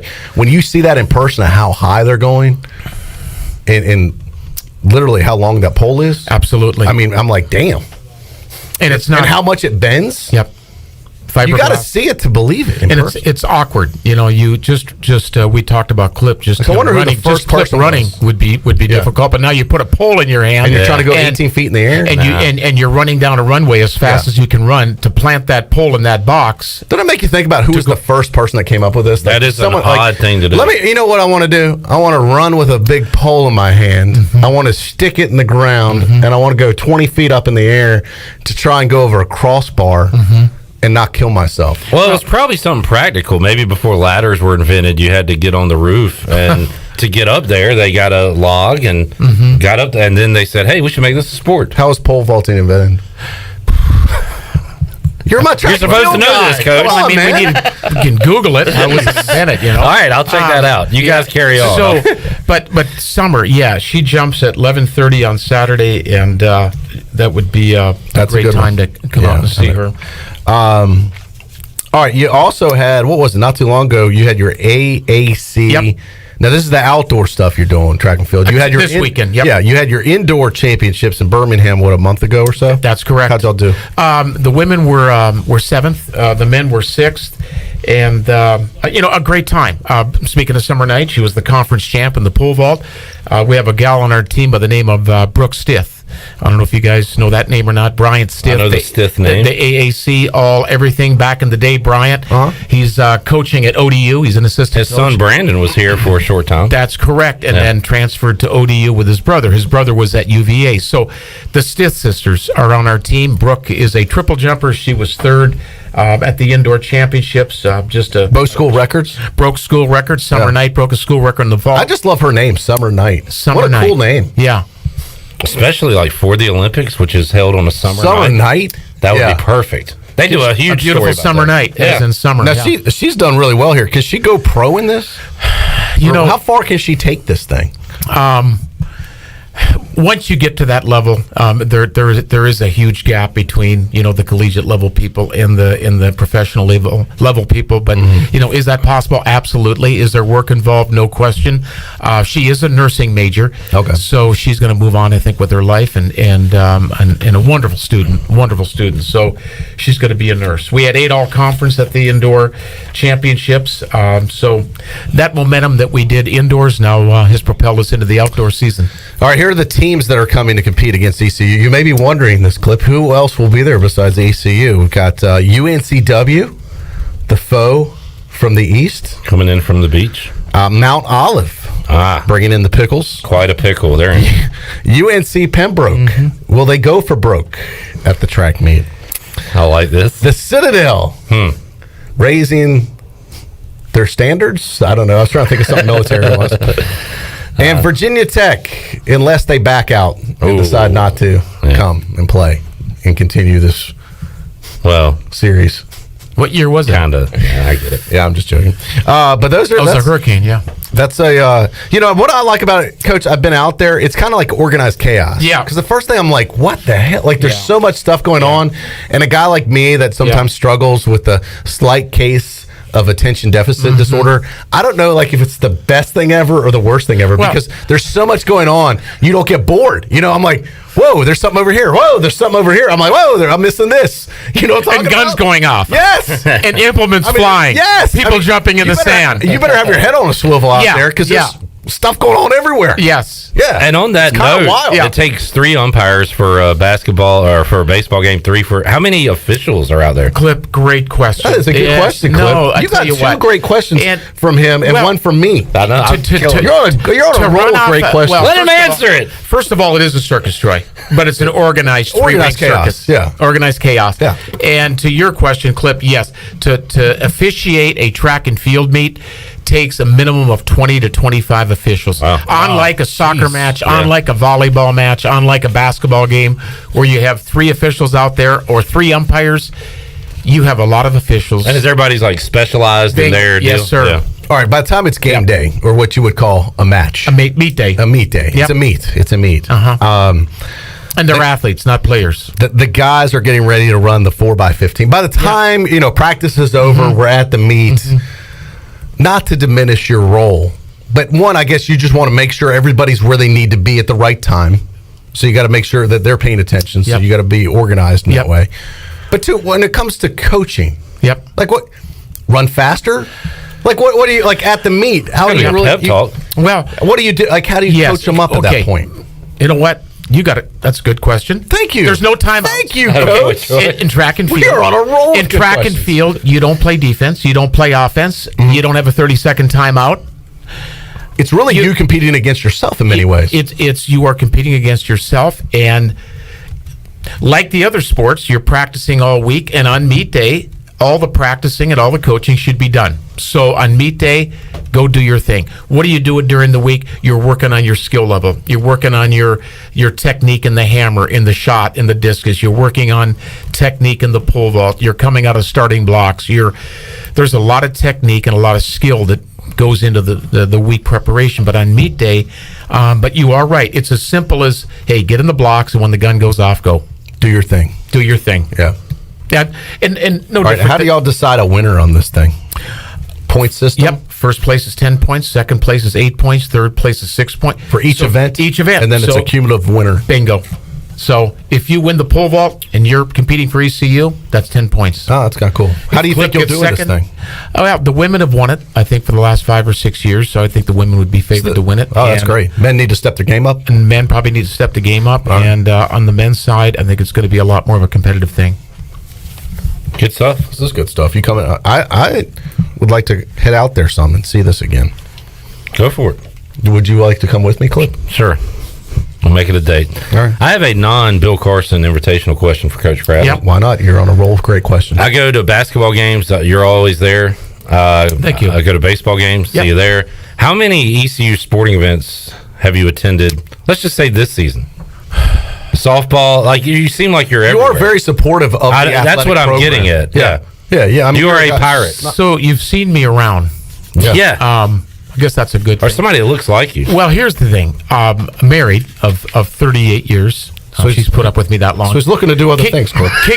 Kids are get out of the house. Kids are growing. Exactly. Kids are growing. Can you blame the guy? On their own. And so what's more events? She kind of does her thing, and but we go to get men's basketball games. We didn't miss many of those. But to answer your question, yes, gone to softball, soccer. You're always there. Women's basketball, yeah. 17 years now at ECU, right? 17. I will say you look the exact same now as you did 17 years ago. Come on, Troy. I agree with that. You are the Dick Clark of like college coaching. That's a great. You have not changed one bit in 17 years. Hey, you don't even like your hair doesn't even look any good different. Analogy, Troy D. Thank you. Yeah, I appreciate it. Thank you. Yeah. 17 years. 17 years. It's incredible. ECU. Yeah. Pretty soon you're gonna have one of these invitationals named after you. Move over, Bill Carson. No. I can guarantee you that. I mean, I can guarantee you I'm not going to be here plus 40 plus years. Well, how much more gas is left in your tank? There's gas in the tank. There's no question. There's gas in the tank, but 40 years from, my goodness, that would be another 20. That would put me. At how old? I'm 60. All right. So you're 17 years in? Is that what you said? 17. You've seen a lot of basketball and football and other coaches coming. Yes. You've been a constant here. When I got here, Ricky Stokes was here. Yeah. And now we have Mike Schwartz. Right. In football, when I got here, Skip Holtz was here. Mm-hmm. And when I got here, Billy Godden was here. Only one baseball change. Correct. For all those years. Correct. So. Yep. No track and field changes. That's right. We'll talk about consistent Got our programs. Yep, Coach Carson and he was the men at the time, I was the women, and then they combined the program. Yeah. It was split. So is most of these teams have just one coach like yourself, or are they split? Combined programs? Every one of them has men and women, and that's what's unique about what we do too. So I can't help it over here when you say, Troy, the organization part of it, 75 athletes, 5 assistant coaches. Just trying to load the bus can be problematic. Sure. Okay. Look, I got 2 kids I got to get to school. I know how hard that is. And I understand. Troy, you know what's really nice about when the season's over with, when my wife and I are just leaving? It's like you got your suitcase, and just throw it in the trunk, opposed to trying to load 60 to 70 kids and all the into gear. a bus and 2 vans and all the stuff you need. And all the stuff we need. Yeah. And who's here and who's not. I mean, we do more by mistake than most people do by planning. I mean, it's definitely a task to keep control of that. Well, we wish you the best of luck, man. Well, thank you. And once again, folks, get out there. It actually starts Friday at 10 a.m. We should say. Yeah. Correct. So there is some events Friday. How long does it go on until Friday? Friday we will be there from probably about 10 to 5. So that's the hammer, the javelin, and the discus. Correct. So if you like throwing going on, if you like the throwing stuff, Friday is your day. Yep. If you like the running and jumping stuff, Saturday is your day. Tomorrow, a little wind. I don't know, 15 to 20. Yeah. And then I think close to 70, and then on Saturday. All right, I'm on hold the schedule. Yeah, you take that schedule. I want to come out and see Summer Night. Absolutely. Check it out in person. Yep. I'll be trying to get a video for our social media.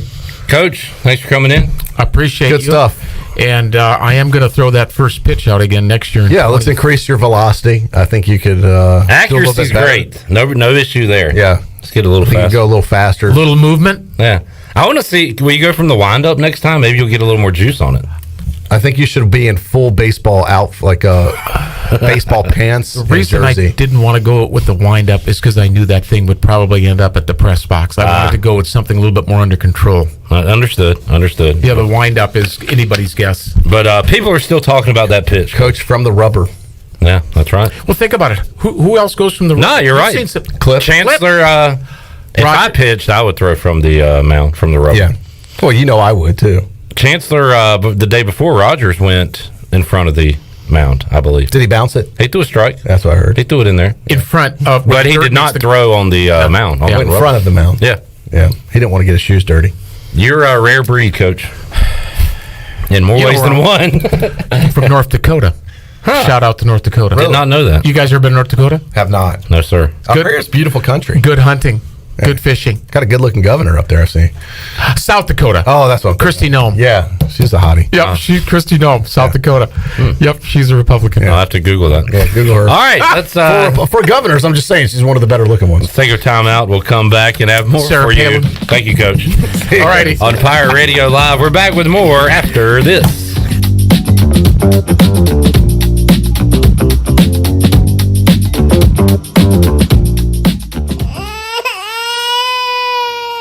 There's nothing more important than protecting your family. Fire ants can cause painful allergic reactions and even death. Protect your loved ones at home where you should feel the safest. Visit pesttechofgreenville.com to learn of our once-a-year treatment to guarantee you stay fire ant free. Tested and proven effective by your Eastern North Carolina exterminating professionals at Pest Tech of Greenville. Mention the crying baby for an extra 10% off. In studio with Jeff Stein from Brown & Wood. What's new, Jeff? You know, everybody's thinking we're having some inventory issues in the car business, which some of it's true. For used vehicles, Brown & Wood has a lifetime powertrain on every vehicle you buy from us, new or used. So even when you buy a used vehicle from Brown & Wood, you have lifetime powertrain. We cover the engine, transmission for as long as you own the car. Brown & Wood, your #1 dealership in Greenville and the home of the lifetime powertrain warranty. Pirate Fest, presented by Subdogs and Suddenlink, offers 2 days of piractical tomfoolery. This free event includes 150 vendors, food trucks, art demos, BMX, mermaids, and of course, pirates.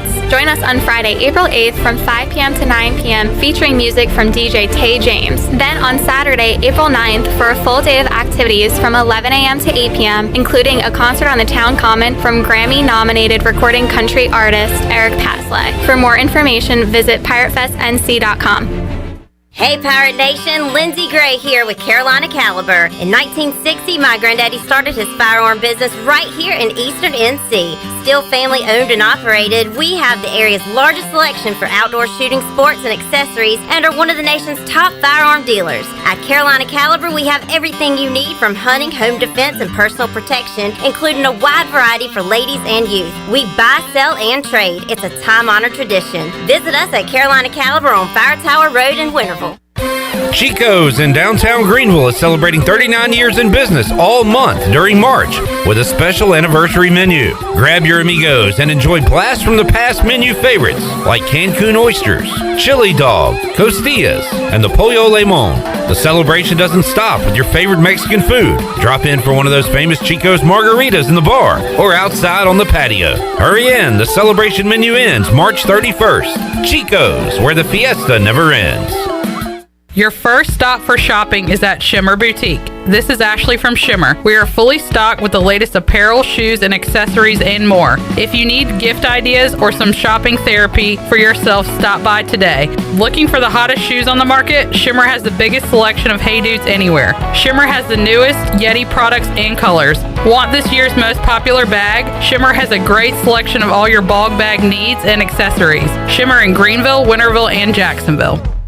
Be sure to check out David Price Construction for all of your commercial or custom residential renovation and building needs. Run by ECU alumni, David Price Construction specializes in commercial projects, maintenance on facilities, and large-scale residential renovations and additions. Proud to be voted the Remodeler of the Year by the Home Builders Association of Raleigh-Wake County in 2018 and Best Business Commercial Remodel Project winner for 2020. David Price Construction, the proud ECU Home Services partner.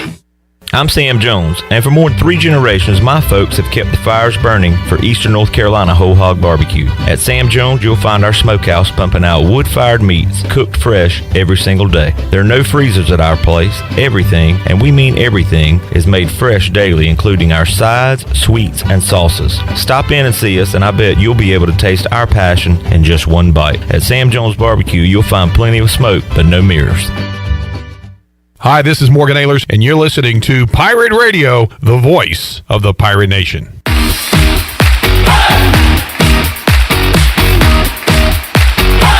You're listening to Hour 3 of Pirate Radio Live. This hour of PRL is brought to you by Bud Light, reminding pirate fans to stay in the game and drink responsibly. Bud Light, the official beer of the ECU Pirates, and proudly distributed by Carolina Eagle Distributing since 1989. Now, back to the show. Welcome back. Taking a look at your stock market report for today. It was a rough day. The Dow dropped 550 points at 34,678. NASDAQ was also down 221 points and closed at 14,220, and the S&P was also down 72 at 4,530. That's your Wells Fargo Advisors financial report. For a personal look into investing, call Wells Fargo Advisors today at 756-6900 in Greenville. Wells Fargo Advisors LLC, member SIPC. Now let's head back into the show. Here's Clip. Got to tell you, Troy, you're having a down day. Talk to Coach Curt Kraft for a little while. And you're going to smile, you're going to laugh. He's one of my favorite coaches to talk to. One, he doesn't take himself so serious. I mean, he's that down-to-earth, fun-loving guy, funny. But at the same time, is very passionate about what he does. Very passionate, very knowledgeable. Yeah. Not just what he does, but about ECU in general. Right. He's a huge Pirate fan, but he's fun to talk to. And after he walked out, I kind of realized what he kind of reminded me of. He's kind of our Cosmo Kramer. Yeah, bingo. He'll hit you with a bingo. He does remind us kind of like if Kramer was an East Carolina coach. Kind of pops in the door real fast. It would be Coach Kraft. Going 100 miles an hour. I mean, there's some similarities there. He is awesome. I mean, just never fails to make me smile. He's a fun guy. That and I'm telling you, he is proud of that pitch. And I saw it. It was a good pitch, but he's still sorry I talking missed about it. Yeah, you missed it. You did. I did miss it. All right, wrapping up Pirate Radio Live here on a Thursday. Been a fun show, a fun hour 3. Troy D talking to David Glenn. Also, if you're just tuning in, make sure you check out our hour 2, where for the first time we opened up the Anger Management Rage Room right here in the Pirate Radio studios. You can check out the Anger Management Rage Room. Go to angermgmtnc.com and you can get out all your rage, Troy D. This is a pretty popular deal. They're on board with us here now at Pirate Radio, and I'm excited about it. I'd like to welcome them on board, and a unique business, one of a kind here in Greenville. Chandler, where is this located for folks that want to check it out? From here. Walking distance right here in downtown Greenville on Clark Street. Right behind Pitt Street Brewery. Yeah. So if you're familiar with Pitt Street, you're right there. Yep. Good deal. All right. Good stuff. Troy, what you doing this weekend? That's a good question, Clip. Right now, I'm just trying to get through the week and the month. I'm almost through the month. Because Friday. All right. You get through tonight, you're through the month. Right. I'm trying not to get ahead of myself. I'm just trying to take it day by day sometimes. I asked you what you're doing 2 days from now. I'm not sure. Okay. Well, I think, I think if I'm in Greenville, Saturday, I want to check this out. I do have by the way, I will be reporting tomorrow. Oh, that's right. From Doggy Jams. Right, I'll be doing some live reports there. I've got a potential, I don't want to overhype it, and I'm not guaranteeing anything, but a potential interview with Shaq. What a huge guest. If you get Shaq, what are you going to ask him? I don't know. I haven't gotten that far yet, Clip. I'm just trying to get through tonight right now. I'll work on my questions tomorrow. You really are one but if I don't get Shaquille O'Neal, I might interview Faux Shaq. I don't know if I have a real good Shaq voice. Need to work on it. Clip said I don't have a good Shaq voice. I just said you need to work. Doggy Jams is sold out, by the way. They sold 4,500 tickets. DJ Diesel's coming, Chandler. Did you hear about that? Dude, Troy, it had to be expensive. What's that? Why? Because the price of diesel is high right now. Oh, good one. Woo! 4th time I've heard it. Never gets old. Never gets old. I'll tell you who's a real big fan of it. Shirley Rhodes. My God. Tough crowd. DJ In the words of Charles Barkley, that was a terrible joke. Might see Lee D this weekend. At Doggy Jams? No, we're thinking about meeting up halfway in the middle. Troy! He starts walking my way, I start walking his. We meet me in the middle. If you start saying that Coach K crap around me, we should have got him. I took you to see Carolina win the national championship. He did. And now you like Coach K and Duke. The first game that we ever went to with my dad was a Duke basketball game. My dad was a Duke fan before he became a Tar Heel. You're such a liar, Troy. You're such a liar. We need to get Lee D on here and talk about that. He started as a Duke guy and then somehow changed his allegiance to Carolina. Y'all Driveses are a strange bunch. I'll never understand. I got to figure out where he's at now because now he acts like he don't care about any of them. Yeah. Who knows? He could be a big Pack fan for all you know. All right, Troy D, we'll talk to you tomorrow. Yes. Live at Doggy Jams. Live from Sup Dogs Doggy Jams. Shirley Rhodes, enjoy your trip. Chandler, we'll see you tomorrow. CJ Schaefer, we'll see you tomorrow as well. 3 o'clock on Pirate Radio Live. So long, everybody. Thanks for listening to Pirate Radio Live, an exclusive presentation of The Voice.